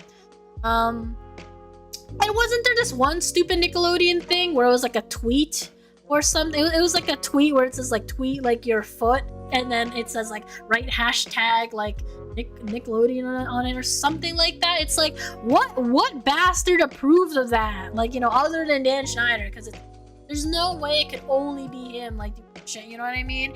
And lo and behold, it's not just him. Sasha says, same, I always get scared to collab with others, but I always wanna. Oh my god, girl, yeah, girl. Hit me up for a collab, yo. But I'm so bad with scheduling. Anyways, hold on. Before I get into that, yes, 100%, Dan Schneider's a freaking creep. And I always felt like that. I always felt like those vibes. It's like, okay, so for the homies who grew up with the Amanda Show, and everybody, if you don't know the Amanda Show, please Google. I know you got Google. Amanda Bynes. In present day, she is, thankfully she kicked her battles with addiction. You know, she's one of those like, you know, typical child stars that were really like screwed over and traumatized, and you know, she had her own like, you know, personal issues that she had to deal with that like, you know, made her not want to like act or be a part of those big projects anymore. But Amanda Bynes was the OG like Nickelodeon it girl back in the day, and I thought she was really fun. Like, actually, when Cream and I were having like the VTuber interview the other week, and we were in a bathroom, I actually based it off of that one of the Amanda Bynes bits where they were in like the girls' restroom, and then the tune was like the girls' room. Like, I thought that was so cute. It was so fun, and so I based it off of that. So yeah, like there was like one episode, so like sometimes Amanda has like these like bits where she's like in a hot tub and stuff, and like there's one, she has like a guest or whatever with her in the hot tub, and then one of them was Dan Schneider. Like, homeboy, why are you in the hot tub with like that little girl? Like, get out, you know? Oh my god, I now I'm getting like the creepy idea that he probably said like he probably like wanted to like touch her feet while she was like in the hot tub, you know what I mean? Or you know, it's just, I don't know. Okay, yeah, sorry, I'm like speaking too much. Oh, I'm so sorry, Dark Driver. I didn't see your questions. I have a crazy question for you. I'm so bad at English. Free to say no, but I figured I'd ask, would you want to be best friends and friends on Discord? I don't mind being friends on Discord. Best friends though, I'm pretty emotionally guarded, especially online. So I will unfortunately have to say no for the best friends part, just because my own current best friends, it took me at least like 5 years of like actual camaraderie before I can like label them as best friends, and even then I still don't like talking. They literally live in Kyrgyzstan and India, all that, and literally all the countries in the world. So, you know, anybody online who like by the way like DMs me on Discord, I don't mind DMs, by the way, but I will say that it's not very often that I check them, but I do love when I get them, because like I appreciate when people but yeah, of course I appreciate you asking, by the way. I'll get on Discord probably not right after stream, because usually after stream I like to have my snacky snack time. After stream I'll get on Discord. Sleepy Hazard says, I think Schneider got away with all of it because he made Nick so much money. Yeah, definitely. Dude helped made some of the most watched Nick shows. Yeah, he really did. And you know, and it's like a part of me is, I'm like sad to say that I'm like thankful for that, because I genuinely did love growing up with those shows, especially like Drake and Josh. That was one of my favorite shows and stuff. And yeah, like, so I don't know if you guys like heard, but like Drake Bell from Drake and Josh like came forward and talked about like what happened with the sexual abuse and trauma in his past, and it was like really heartbreaking. I didn't like see the whole thing. I unfortunately don't have access to the documentary, the Sunset, is that what it's called? But I am interested. I do want to watch it, but it's really heartbreaking. I know it's not surprising, you know, but it is very heartbreaking to like hear that, you know, a young child had to like suffer so much trauma and was just too afraid to speak up, just because like he didn't want to like lose his job or like, you know, taint his reputation, or go through all that he said she said, you know, drama. Like I genuinely, you know, my heart goes out to you know, those folks. It's really hard, you know, and I can only say that, you know, it's just really hard. It's more than there's more to their journey than just like, you know, therapy, meds, and like, you know, talking about it publicly. You know, even when you talk about it publicly, it's just so fucking hard. It's like, you know, it's you'll always have like a bunch of haters also like denying them and also being like, ew, but isn't he an awful person too? And then people are like, read your facts, or at least that's what I saw on Twitter. Do you guys grow up with Ned's Declassified, by the way? Like, I remember I liked that show. I didn't love that show, but I did like that show. Also, why does my VTuber keep disappearing? Stop doing that. Okay, hold on. Let's do my handy notebook. There we go. There we go. Good as new. Good as new. Dark Driver says, do you ever voice chat on Discord for friends and fans? It's not very often that I do it, but the other day, was it yesterday? Or 2 days ago, I was actually on Discord, on the VC call. So if you, my server, if you go down and scroll to, I know I have a pretty fat and heavy looking Discord server for that, but shit, I forgot what it's called. I think it's, oh fuck, Cake Cafe? Yeah, I think Cake Cafe is the chat, so it's like below. Jesus Christ, I should really like clean up my server. Now I'm like thinking about it. But yeah, I would definitely appreciate more action involvement in the Discord server, you know? One of these days. Mimic says them laughing at the stuff is pretty fucked. Yeah, oh my god, yeah, I was just about to say that. Like the part where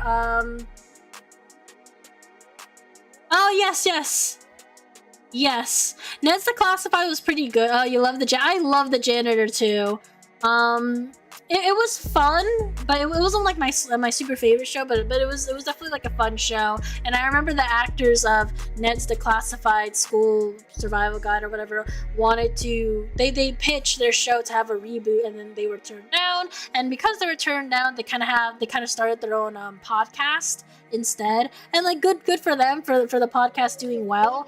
I'm not really too into it, if I had to be honest. I'm kind of getting tired of their banter on the podcast. I feel like it's the same, like, I forgot the female actress, Lindsay Sharp something. Like, I feel like it's mainly clips of her like talking over people and like being like very open about like how she, like, I don't know, like fucking dick ride everyone on the show or everyone in her life, and like that's good for you. It's nice to have dick. I'm not slut shaming here, okay? Like, she has the right to. But I feel like that's like most with the podcast. Like at least what like Facebook or like TikTok or whatever like keeps pitching to me for some effing reason. I don't want to see that anymore. But you know, I get it. You know, once you see a clip, you'll see more of it. But anyways, if you guys didn't know, I think like I don't know if it was today or yesterday, but recently they were kind of like laughing about the sexual allegations. You know, with the whole like what happened to Drake Bell and stuff, and like Drake was like, bro, like really, dude, like you're laughing at this, you're laughing at like the trauma of like some kids, and whole tweet. I'm not one to report on Twitter drama, but like that's literally what I saw right before I hopped on to, you know,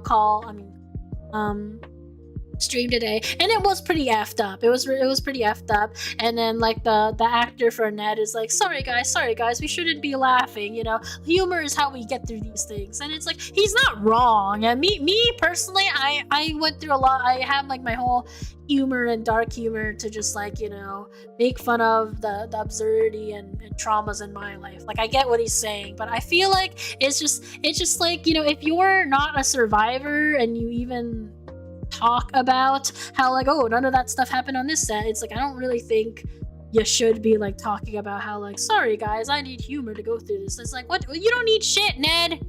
Whatever your actor is, it's like, you know, I think, you know, again, I'm okay with base humor, but like, you know, so soon and to your fellow Nickelodeon like you know, family, quote unquote family, it's like let's not laugh too hard, you know, about whatever it was. It wasn't too big of like a big joke. Something about holes. Anyway, Sasha says, yeah, you were in the VC. I was there too. Oh, yes. I was. And I feel stiffly all of a sudden. And oh my god, Sasha, thank you again so much for teaching me how you draw your anime eyes. I tried doing it again on like a little art piece like today. Unfortunately, it didn't come out as nice as I liked. I guess I'm just like pretty difficult. It's pretty difficult for me to work with the color red, I guess, because the character I was drawing was like, you know, they had red eyes. But yeah. Anyways, yeah. I like something in my eye. Give me 1 second. But yeah, like I'm very on and off when it comes to digital art. And by the way, for the folks who I do owe little digital little colored sketches of your VTuber models, I apologize that I'm very effing slow when it comes to that. But rest assured, I don't forget about these things. It's always on my agenda, and I was working on some today. I am by all means not a professional artist, by the way. I really just like try to practice digital art, you know, and draw stuff for like people who subscribe for at least like 3 months, or at least gift a bunch of like gifted subs. Like I do that as like just like it's like a lovely thank you and, you know, courtesy for the support. But again, I'm by all means not a professional artist. I'm not even a good artist, so you know, it takes me like long. Like honestly, if I'm not practicing every day, I feel like I have to learn everything. But I am having fun. I am having fun with the art style that I'm trying to do. It's more like a softer approach. Little cutesy anime looking thing. Anyways, yeah, drawing is hard. I will say that like digital art, like I love doing digital art because it's so much easier to like work off of like references and stuff. Moon says, I love my OC, but I want to get an artist to make a version that's not chibi. Wait, I think is your OC like your profile pic on Discord? I would love to see more full art of your OC, by the way, on Discord. So feel free to share. I love, and Sasha, I love the art that you sent of like your character. I had so much fun learning about your lore. Honestly, practice makes perfect when it comes to art. It takes a while to master, but the more practice you get, the better. Also, if you ever need any more tutorials, you know who to ask. Thank you so much. Honestly, oh my god, you should totally do tutorials for art streams one of these days.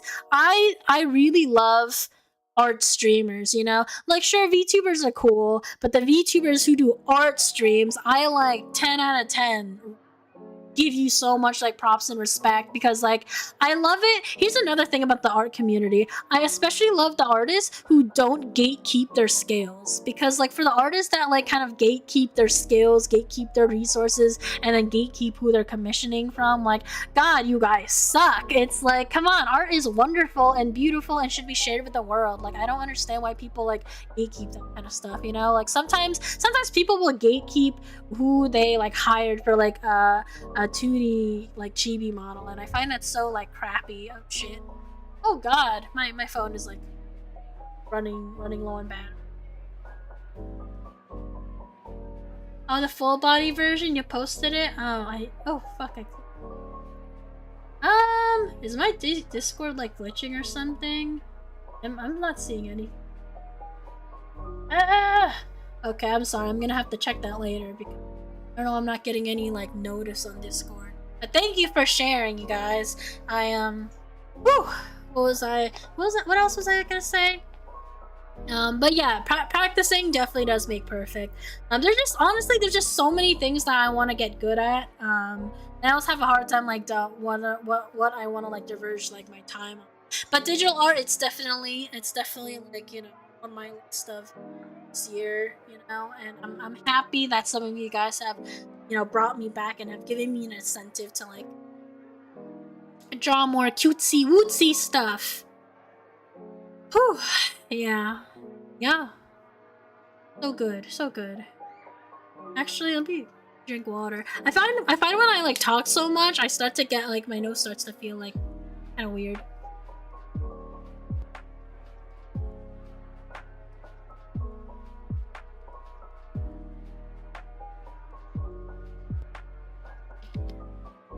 You know what would be cute? I think it would be so. I almost thought like, what if I should like have people do like an art contest in like my Discord server, just to like make it more, you know, more active in terms of art, because there's a lot of talented people in the server, and I want people to like really like share their art with the world, you know. But the thing is, I feel like I'm not a really good judge. I wouldn't want to be a judge in like a contest, because that'll just like make me feel sad. Or I guess I can do a thing where like C's votes, and like it's just like 5 of us anyway, so we can always like vote and stuff. Oh, that would be nice. That'd be cute. Or maybe it should be like a big community vote or something. I don't know. I never did it. I'm still trying to brainstorm ways on how to like make the Discord more like interactive and more community like, because I wanted to do movie nights, I wanted to do art contests and art streams, but it's like, it's kind of hard to like host some of that stuff. It's not that it's impossible, like I'll admit a part of it is kind of just like laziness, and I guess me being a little bit overwhelmed. I guess the truth is I'm a little bit too self-conscious and shy to do that. Actually, as you were vibing with earlier in the chat before I was talking about Nickelodeon, Sasha, how like I'm kind of like too shy to like collab with other streamers. Like I'll be honest with you, like yes, I'm very like, I like to be emotionally vulnerable and like really socially interactive when I start streaming, but it's different when it comes to like, you know, collabing and being on VC on Discord. I'm a little bit more guarded on that, just because I'm a bit too self-conscious on how I might like come across, you know what I mean? Because that's happened before, actually. I remember I was like friends with someone, and I think they probably had a crush on me, and I didn't like realize it till like years later, and then they saw like one podcast. It wasn't even like my stream, but it was like I was on someone else's stream as a podcast, and then one of my friends was like, yeah, they like told me that like, you know, they didn't like seeing me with like other people or something. And then it's like, I don't know, it was like really weird. It was like one of those weird like, I don't want to call him like possessive or anything, you know what I mean? But I think you guys know where this is going, you know? It's like people's like, you know, the person's illusion of me like broke once they saw how I interact with like friends. And it's like, I'm sorry, homeboy, I don't really have much anything to apologize. I am who I am with friends. And so I guess stuff like that kind of makes me feel like self-conscious to also like use my own Discord VC to like hang out with some of you. But you know, I do encourage you guys to and just interact, talk with each other, more deep chats in general in server. No pressure of deadline, no problem. Drawing for fun is the best. Thank you so much, Atlantics, and also hello there. Happy Tuesday evening. I need to catch up with chat. Sarsa says, don't worry, I'm trying to start doing art streams soon. Yay! And also, yeah, definitely no pressure to start on that too. Ask me for anything. Probably didn't see it because my internet is slow and I didn't send it. Aw, that's okay. Definitely supporting Sasha for the art stream. I honestly can't wait because I really love it when people have like very like cute, soft styles. But I also love it when people have like, they pay attention on like those little details that other people don't pay attention to. Like, you guys are so like effing talented, like you guys, you artists in the chat, like holy crap, What is that? Moon says you hit him with the "you're not that guy" pal. Oh my god. But yeah. Woo! Sleepy says I could throw on some movies on the cord. Would be fun. Oh, that would be nice. That would be nice. Because there's another thing. I don't even know how I would stream movies in the first place. Like, I don't know how, like, what. It's like, I don't think I can, like, stream Discord on Netflix anymore. No? I mean, Netflix on Discord. Jesus Christ, cake. Unless you do that thing, there's a path. There's a way to like, there is a plugin where you can do it, but it's just, I don't know. It's kind of like a hazard sometimes. And then a lot of my family members use the Netflix as well. So it's like, imagine I'm like showing you guys a Netflix movie and then it gets interrupted by like other people, and then I'm gonna feel like so embarrassed. I'm gonna feel like so sad. But yeah, that would be awesome. I don't know. I honestly, I'll be real with you guys. Other than like laziness and being overwhelmed with the idea of like doing these kind of plannings, like what kind of makes me overwhelmed is just kind of like balancing like work and also school at the same time. That's why it's like it's easy for me to like put my VTubing schedule in place of always streaming on Tuesdays and Thursday evenings. But like that's all I could do, and even then, like if you haven't noticed, my availability is usually like way late in the night because I know I did all like my and stuff. I always try to do a bunch of stuff in the day and then fun time at night. Sasha says, oh my god, a similar situation also happened to me. I know one time an old friend of mine didn't want to be friends with me anymore because of my high-pitched voice, and I was scared for quite some time. Oh my god, some friend, what a little bitch boy. Excuse my language. Also, I can say this because I've been in voice call with you.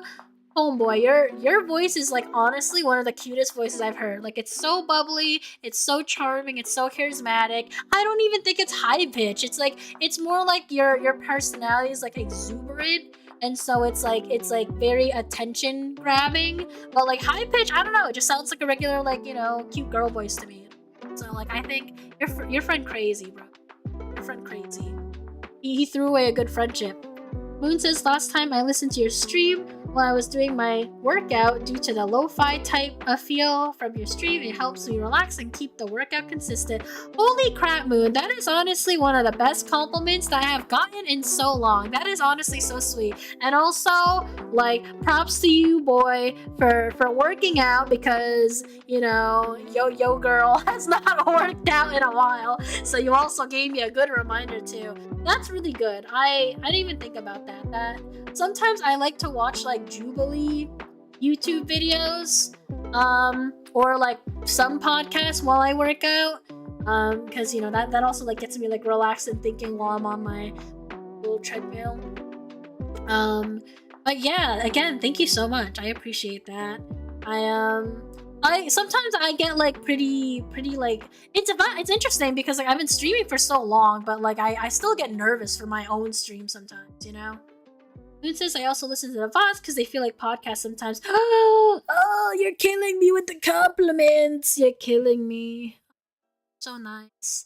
I love that. I sometimes like when I see my YouTube views like go up and I'm like, who the heck's watching my boring ass YouTube VOD? But so I've learned over time that it's you guys. person. I really appreciate that a lot. Like I know I talk about how I'm not like in a big rush to like grow on YouTube, but every little bit of help, every watch hour, every like subscriber or view or like it honestly, it really means a lot to me. It gives me, because like I'll be real with you, I'm a very easily stressed and burnt out person, like in the real world, that it really does, your love and support really does give me the incentive to like, you know, be strict about like my streaming times, and you know, kind of like, you know, keeps me from like, you know, sitting down on the couch for too long, you know what I mean? It's not boring. Oh, thank you. I don't know. I feel like I feel like sometimes I'll like listen to my own VODs to see if there's anything cool, and I never clip anything because I'm like, Jesus Christ, what am I even saying? I'm like rambling. Sasha says, stop, Cake, you're too kind, now you're gonna make me cry. Aw, but yeah, they said my voice was too annoying and it made me hella upset. That's so rude. Honestly, you wanna know my theory? My theory is that they had a crush on you, and they like, I don't know, heard you liked someone else and didn't like them back, and suddenly they felt like hurting you. I don't know. That's my theory. Or they're jealous of you. Maybe it's that. Maybe it's that. Or you attracted somebody that they have a crush on and they felt like hurting you. Like honestly, this person obviously knew what they were doing when they were being a bit too honest. Like that's rude, you know? And for somebody's voice of all things, like, homeboy, we can't change our voices, you know? Moon says my voice doesn't match my face, and that's made girls interested in me. Go away! Oh my god, that's so funny. Personally, I like it. It's honestly very heartwarming when, oh my god, is my VTuber gonna crash again? Why did it pause? Why has it been doing this so often? That is so rude. In the middle of me talking too. But anyways, I was going to say that I personally don't really like my voice. I know some of you guys have told me that my voice is relaxing, and I always find that surprising because it's like, I feel like my voice is like a rambling, whiny child. And in like my opinion, that's like how I think about my voice. Maybe it's because I grew up as like the youngest child and I have like 2 older brothers and stuff, you know? Maybe that's why. Maybe I just assume like, my voice is supposed to sound annoying, you know? My voice is soothing. Oh my god, you're my dude.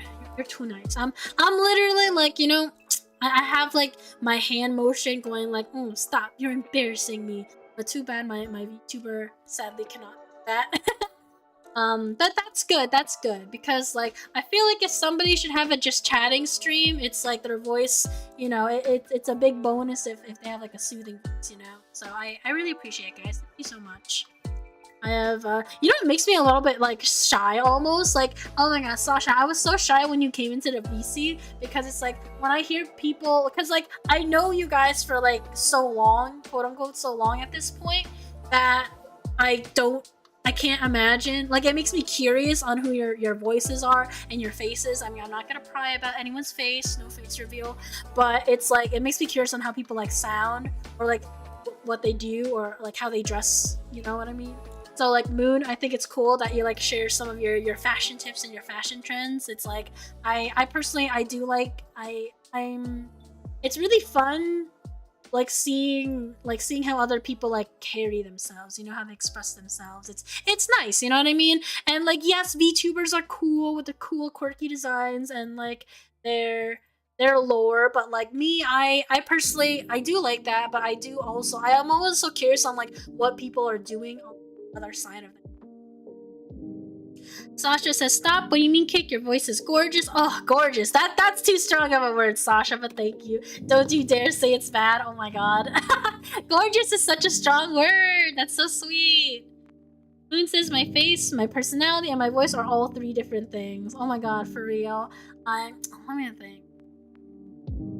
Okay, you know, this is kind of like a weird thing, but I growing up, I got the impression that my face was attached to like my face gives off the impression as like a quiet Asian girl that you can like walk all over kind of thing, you know, because like first of all, I'm pretty damn short in real life. I'm like 5'3", and that's it, guys. Like, I think you guys are growing because I know you guys are young. You guys are growing, good for you. Me, I stopped. Yeah, it does not get taller than 5'3". If anything, I'm actually 5'2 and 3/4. It just says 5'3" on my license because I don't know, because I need it. Okay, and I honestly, it really does look like I just look like a really short, stubby, submissive, like Asian girl, and I have like a typical like round anime face too, almost. And so I don't know. I feel like there was like so many times at work where people will like try to like walk over me, or kind of like treat me like a doormat, or like say be rude, and I'll like snap back, and it's like maybe I'm just being paranoid, but I always get the impression that people just assume they can just like talk over me because I look like a young little thing, you know? And that's not true. Like I definitely, I'm like, yes, I get a lot of anxiety in social settings, but I am pretty strong-willed if I'm being like treated like crap in like public. You know, that's, you know, watch out, world. Moon says also fashion is my hobby that I'm passionate about, and I love that, by the way. Like I love fashion trends. I love like looking what like not even like what's in style, but like even like what people like wouldn't expect to like look nice, and then it looks nice. You know what I mean? Like I love it when people treat fashion as its own art, because it is. It's a form of expression. You know. Same thing for makeup. I'm not a big makeup person. I like makeup, like general makeup, but I'm not big on like makeup. I don't know how to do big fancy makeup, but I appreciate you know, the people who also treat it as like an art expression. A lot of people say, "Ooh, why do you wear so much makeup? You just want to hide and stuff." And it's like, listen, guys, this is up to them. That's what they want to do. You know what I mean? So that's their choice. You know, same way, same reason why we don't wear the same design of clothes every day, because it's also like a form of expression and like our choice. You know what I mean? Woo, under 5'5" gang, a submissive is crazy. I know, especially because like as an Asian girl, and there's a lot of stereotypes of Asians being more like submissive and stuff, and you know, I don't know, it's like crazy.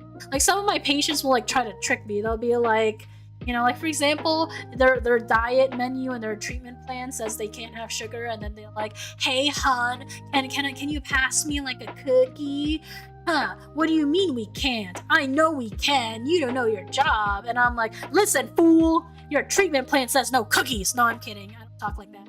But you know, I know when like people are like yelling at me, it's like I know how to read, okay? It's like if you're diabetic, okay, like, you know, and your sugar is like high, I can't give you the damn cookie, bro.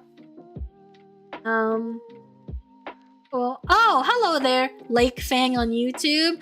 How are you? Happy Tuesday evening. My name's AtlasCake, and you can just call me Cake.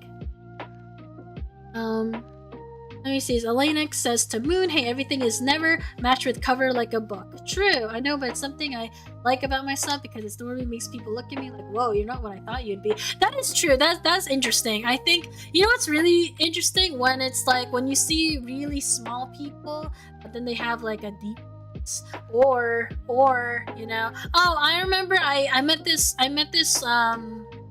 some of my patients. So when I work on the adolescence unit, so most of the patients there, so they can range from like 5 years old to like to 17, but for the most part it's like 12 to 13 year olds, and like some of these 13-year-olds are much taller than me and have deeper voices than I do, and their faces look more matured, and I'm like, what? It's like, you kids are growing up fast. What's going on here?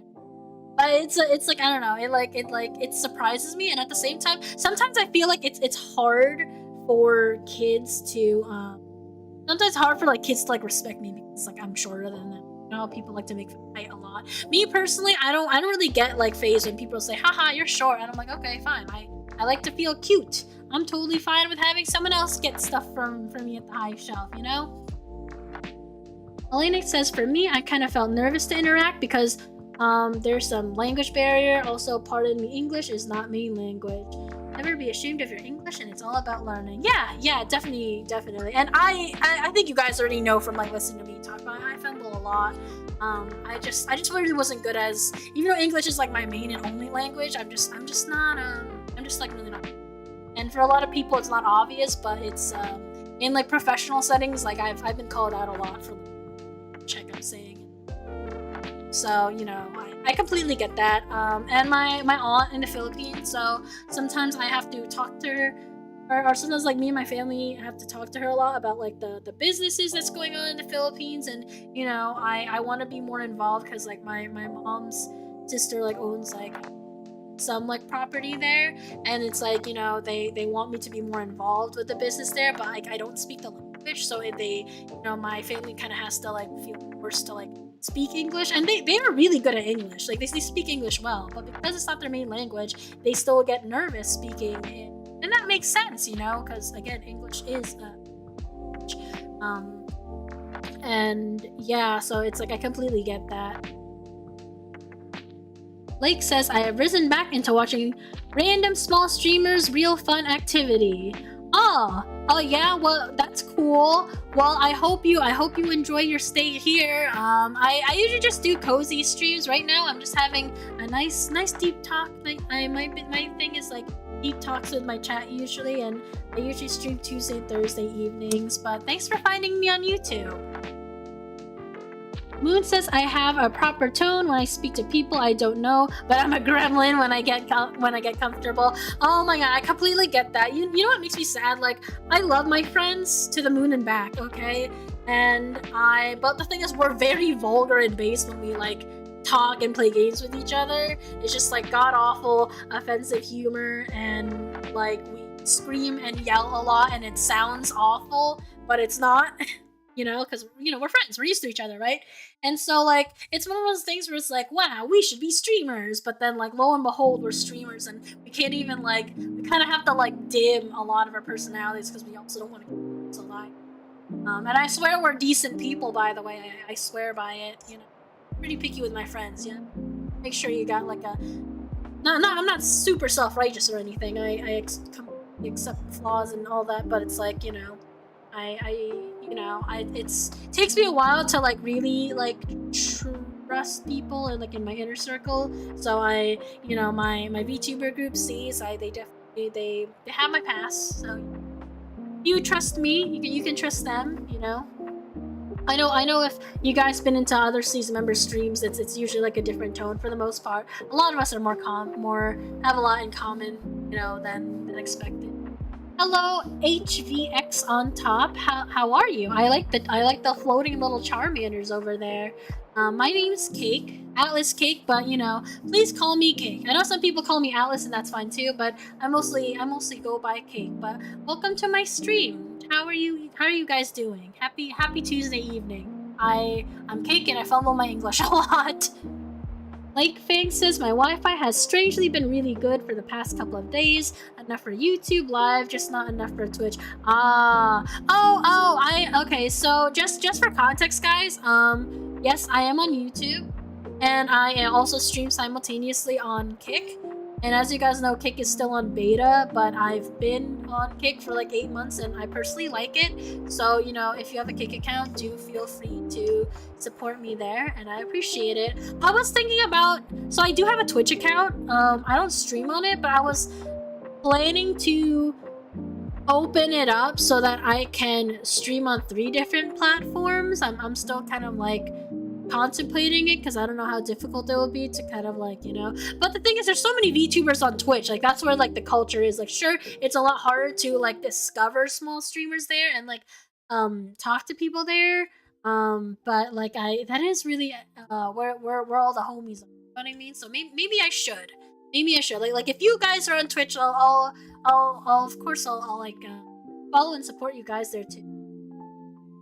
Oh, it's Wednesday morning for you? Well, happy Wednesday. Good morning. For me, it's 11:57 p.m. Oh, so I guess, you know, 3 minutes to midnight.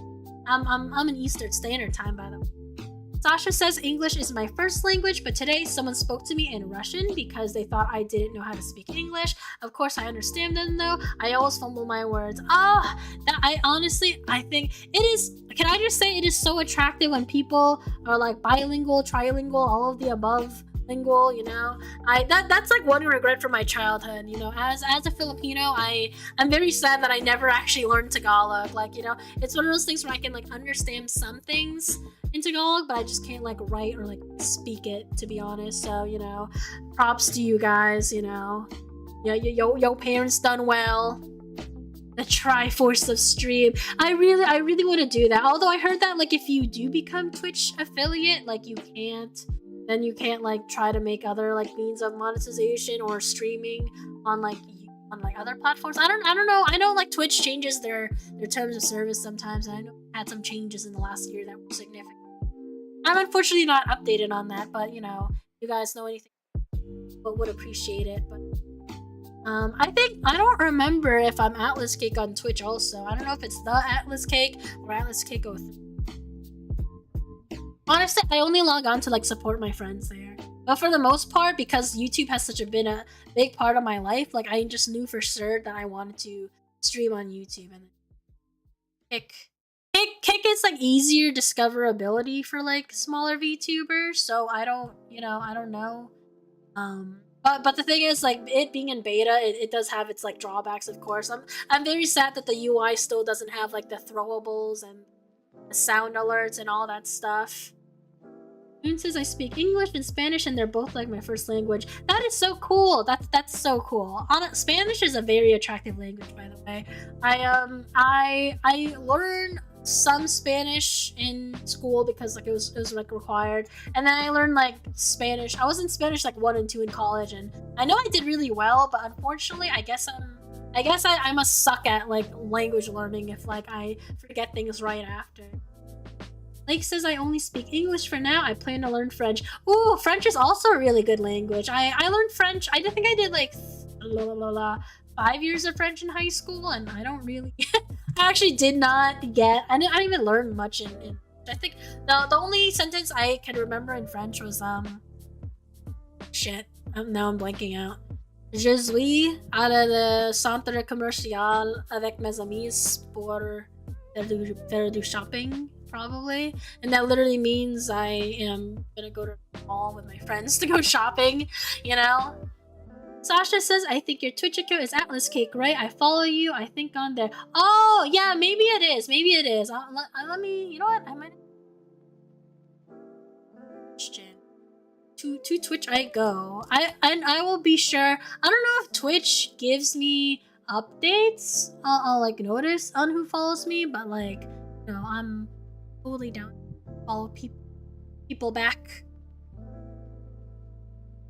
Yeah, this is really funny because for like the longest time, for like a year, for like years, like I had like 33 followers on Twitch, and even though I don't use it, it like went up to 47, and I'm like, huh, I wonder why people are like following me because I don't stream there. But because, you know, because I want to stream there again, like soon, like I want, not again, since I want to stream there soon, like I'm very grateful for interested, so you know, if you guys have Twitch, I would appreciate it. Axel says, sorry I knocked out, I got so tired. Either way, good night, Cake, sleep well. Don't forget, guys, we have a Discord to join. Oh, that's so sweet, Axel. And also, yeah, no problem, Axel. Thanks so much for coming by. You have a good rest, okay? Have a good night. Whew. Oh, oopsie, where's my YouTube chat? Lake says, I often go out of my way to watch small streamers because I thrive for interaction. Oh, I appreciate that. Well, you know, I guess lucky for me that you're here because I always love interaction from chat.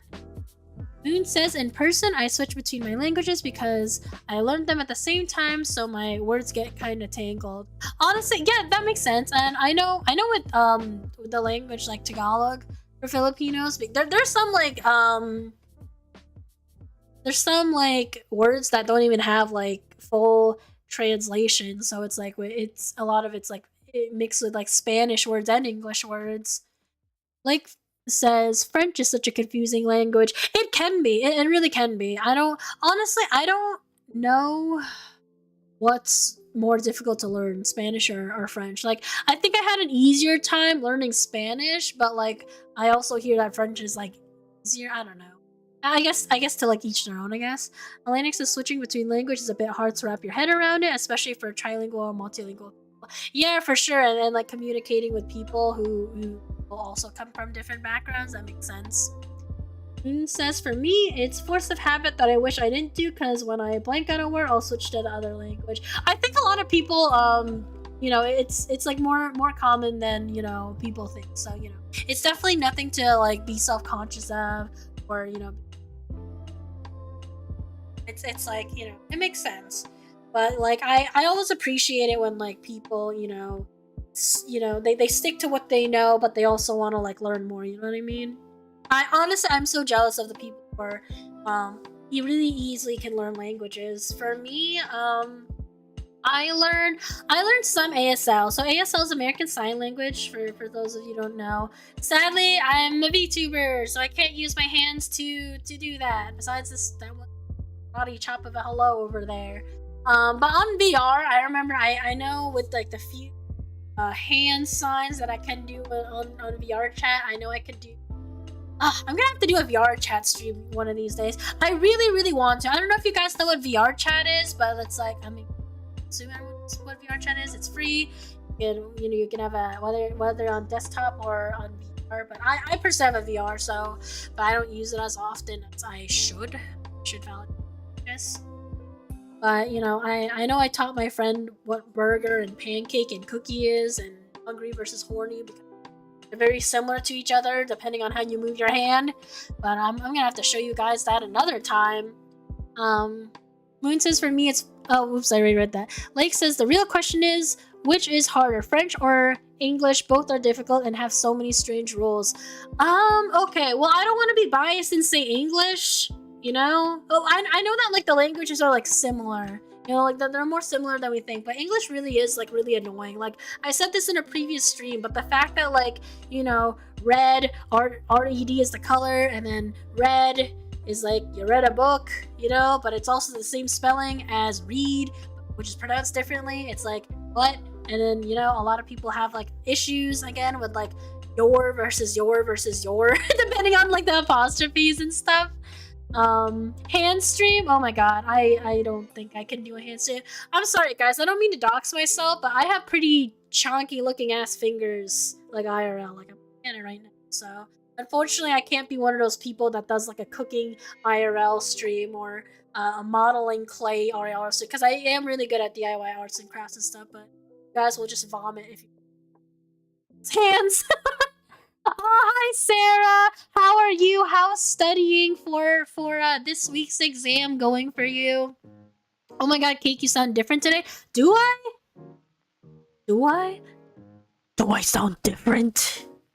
ASL is such a great language to learn. ASL is not only great, but it's a very beautiful language to learn. Like seeing people sign is so cool. Seeing people sign with like emotion and attitude, it's very, you know, it's very expressive, you know. Lake Fang says, the only reason I know English is because I grew up with it. I know for sure. I didn't grow up with English. I would never be able to learn it. Yeah, same. My only language is English, and even then, I'm still like, who says don't hate your life, Sarah? Oh, you hate your life. It's okay. I'll love your stream. I'll love your life for you. I like how I said streams, but that too. I'll love your life and your streams for you, Sarah. Listen, Sarah. One of the funnest things in life is Asian food, okay? There's hot pot, there's sushi, there's Korean barbecue, there's what else is there? There's just so much, you know? Just think about the food reward and where you're gonna go out to eat and once you're done studying, okay? Just remember of the things that you're gonna reward yourself, alright? Oh, hi, Claudia. Claudia says, oh my god, I haven't watched your streams in a while, but hi. Hi! Long time no see. I'm glad that you're here. Happy Tuesday evening. Or I guess it's Wednesday now, right? Because it's like midnight. At least for me it is. So, happy hump day, guys. Like says, sometimes I fail English and it turns to Jonglish. Oh god, hold on. I have to like, why do I feel like I'm gonna sneeze? And... okay.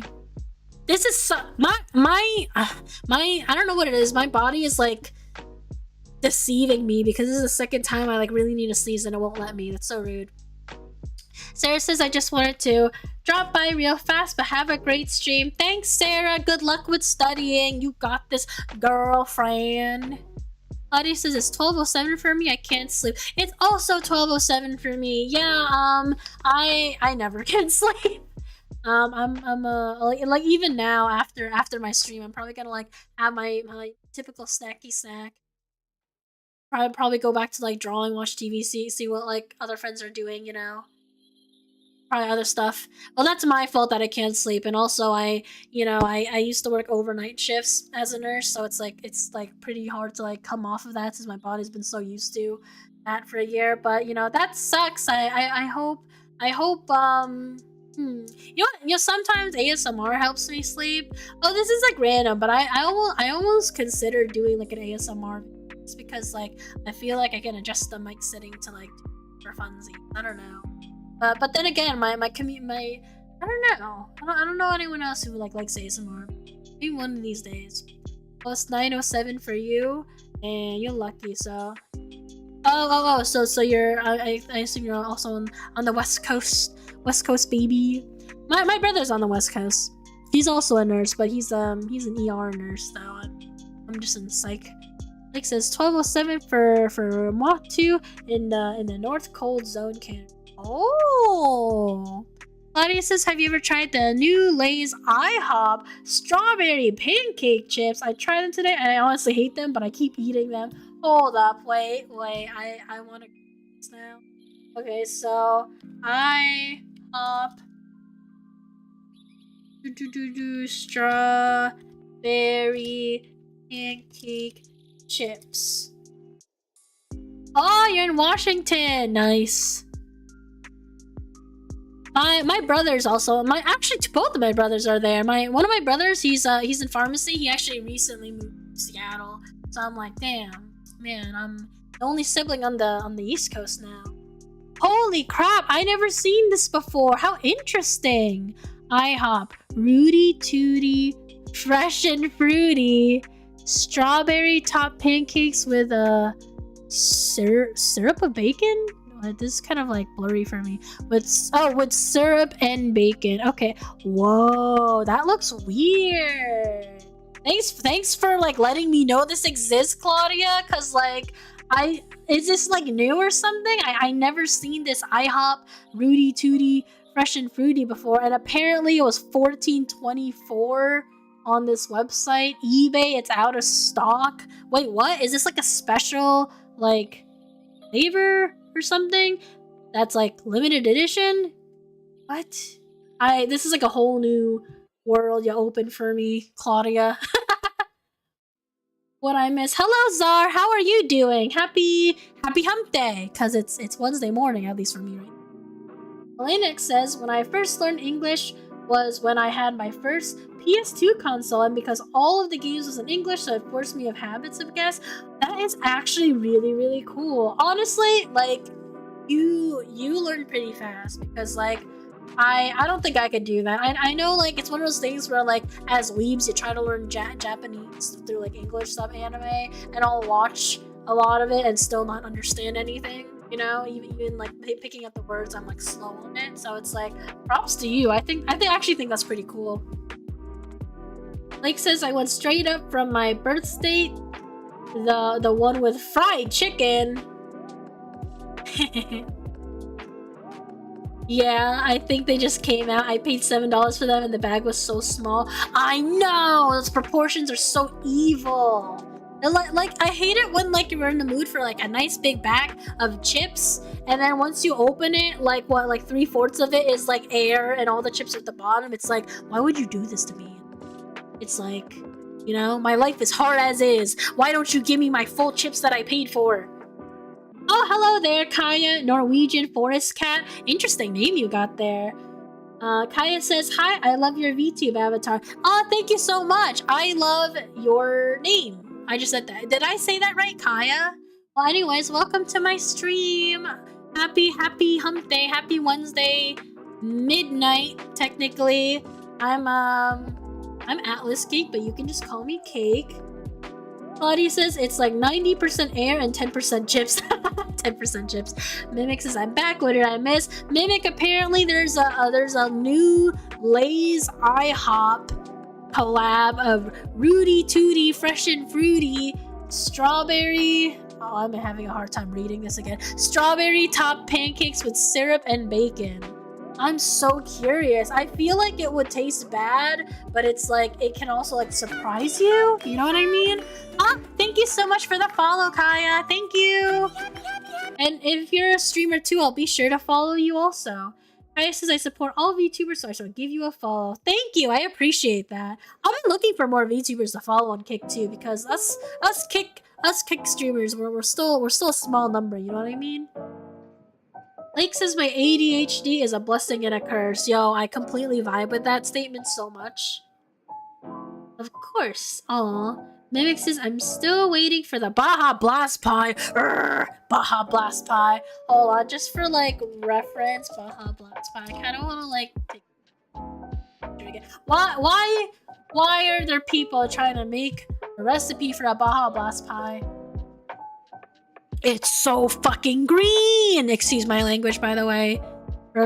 Taco Bell reveals Baja Blast Pie and cinnamon twist topping. Cinnamon twist topping? This is like too much like artificial sugar. It makes me want to like commit Persona 3. Oh my god.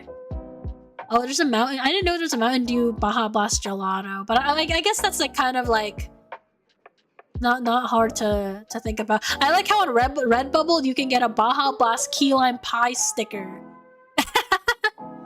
It just looks like a regular key lime pie. I wouldn't have thought it was like Mountain Dew related though. Okay, how to make. Wow, so many how to make of the Baja Blast is such a popular flavor, guys. Kaya says, well, your rule says not to promote any other streamers. I must follow them rules. Oh, I appreciate that. You know, it's funny because I don't really, my assumption is that people don't read the rules. Yeah, I don't, I guess I don't typically allow like people to like promote their like links and stuff, but like that's usually like I usually like shout out like people who stream anyways on my channel. I prefer doing like the promoting for people as opposed to people like randomly cutting off conversation and say, hey guys, follow me, you know what I mean? Same thing for my Discord server. So if anybody who just came in and didn't know I have a Discord server, I do have one. All welcome to join. And yeah, I don't typically allow promotion links there either, but it's not like the end of the world if like somebody were to like mistakenly post one. Like, I'm gonna, you know. I think one of my peoples like did that, so like drunk and didn't know, and I kind of thought it was like kind of wholesome, so I'm kind of like that's okay, you know. And honestly, us small streamers should all support each other anyway. Moon says bake stream with cake. Oh my god, no! You'll see my fat fingers. Fat fingers. I actually I can't even bake, guys. I only ever baked like wood cake in my whole life, and don't get me wrong, it was perfection. It was a delicious chocolate cream and the cookies and cream, like, you know, it had like, you know, layers. Oh, it was so good. Like, I only had to do that for like, believe it or not, like a French project I had to do. I had to explain the steps of how to bake it, but like in French, and of course on the subject of language I did not retain any of that. But I grew up with cheaty cakes, unfortunately. Like my mom, you know, we don't really bake cookies. We kind of use like those frozen cuts of like the Nestle, what do you call that, like the Nestle cookies, you know what I mean, when they're squares. But like, let's be real, they're so effing good, they're so delicious. Like says, I will get anything I am focused on done so fast, but if I'm not focused, it will take 20 to 30 days for it to finish. That is so me. I completely get that. I also have ADHD, but it's unmedicated, and honestly, it's just I'm fine with it. It's like I'm already in like my mid 20s, approaching late 20s, so I'm kind of just like, you know. I mean, don't get me wrong, I feel like if I was like medicated, like I think it would help me a lot in terms of like discipline and productivity. But for now, like, it's not a must because like I know how to manage it as well to like keep myself in the game. But for the most part, I have a lot of ADHD, and to be honest, it can be obvious sometimes. But I never want to be the person that like, you know, claims I can diagnose other or self-diagnose myself, you know. But at this point in my life, there's too many healthcare professionals that kind of just said like, bro, you have ADHD. Anyways, Claudia says that sounds disgusting. It is disgusting. Lake says my Aunt makes a killer Mountain Dew cake. That's so interesting. Yo, get your aunt's recipe for me. Not that I'm gonna make it, but I'm curious. I know someone in this household is gonna want to mimic an orc. Star says my Wi-Fi is annoying me. Oh no! I hope there aren't any like bad poo-poo weather in your area that's like keeping you having like a good connection. Sometimes like my router's been pissing me off lately, and I haven't even been having bad weather. Mimic says, "What if Orc bakes Baja Blast live? Why would he do that? Who's gonna watch that?" Okay, fine. Let's be real. So some good people, a lot of people might watch that.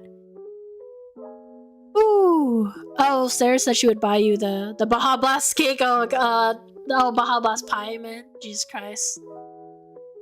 Kaya says, you're the third VTuber streamer I've met, so I thought I could come up and meet you. Ah, cool. I appreciate that. I've only been streaming for about like 7 to 8 months, and I would consider myself still new to VTubing and streaming. So I am small VTuber. Thank you for coming to meet me. Lake says, I have never took meds because my mother had a friend in school with ADHD that went on meds and became a zombie. Honestly, it just depends on the person. It depends on the medication. It depends on the compatibility of the medication with the person, you know? And dosage, of course, and what time they strictly take it and when they take it, and they take it with food. Like honestly, there's just so many factors. It's one of those things that you can never be like too pro meds or too anti meds, you know what I mean? But you know, honestly, like, you know, I'm on the side of like I can just like manage my ADHD without it, but because like, you know, life do be hard and be getting harder, especially for like our future generations of us becoming overworked, and you know, our jobs asking us to perform tasks like more than we are even capable of. Like sometimes we need like that like boost and like keep our head in the game. Not for everyone. Fake stream? Oh no no, I'm good. Ooh, oh boy. Okay, all right guys, so I think I'm actually gonna cap stream here just because like it's late, you know. I had so much fun. Like, I would say this is probably one of my more fun just chatting streams. You guys honestly, you guys are literally all treasure. You guys are all gems. It's like, it is so fun talking to you guys. It's literally it's so hard to like not have fun when I'm doing this chatting stream. But because I feel like my tongue is drying out, I should like get off or something. But anyways, I appreciate you guys coming, and for those of you on Kick, I have a YouTube, and for those of you on YouTube, I have a Kick, and I do have like the Twitch, and I may or may not be getting on Twitch soon. So good night, everybody. Thank you for supporting me, and I hope you guys have a good night. So goodbye.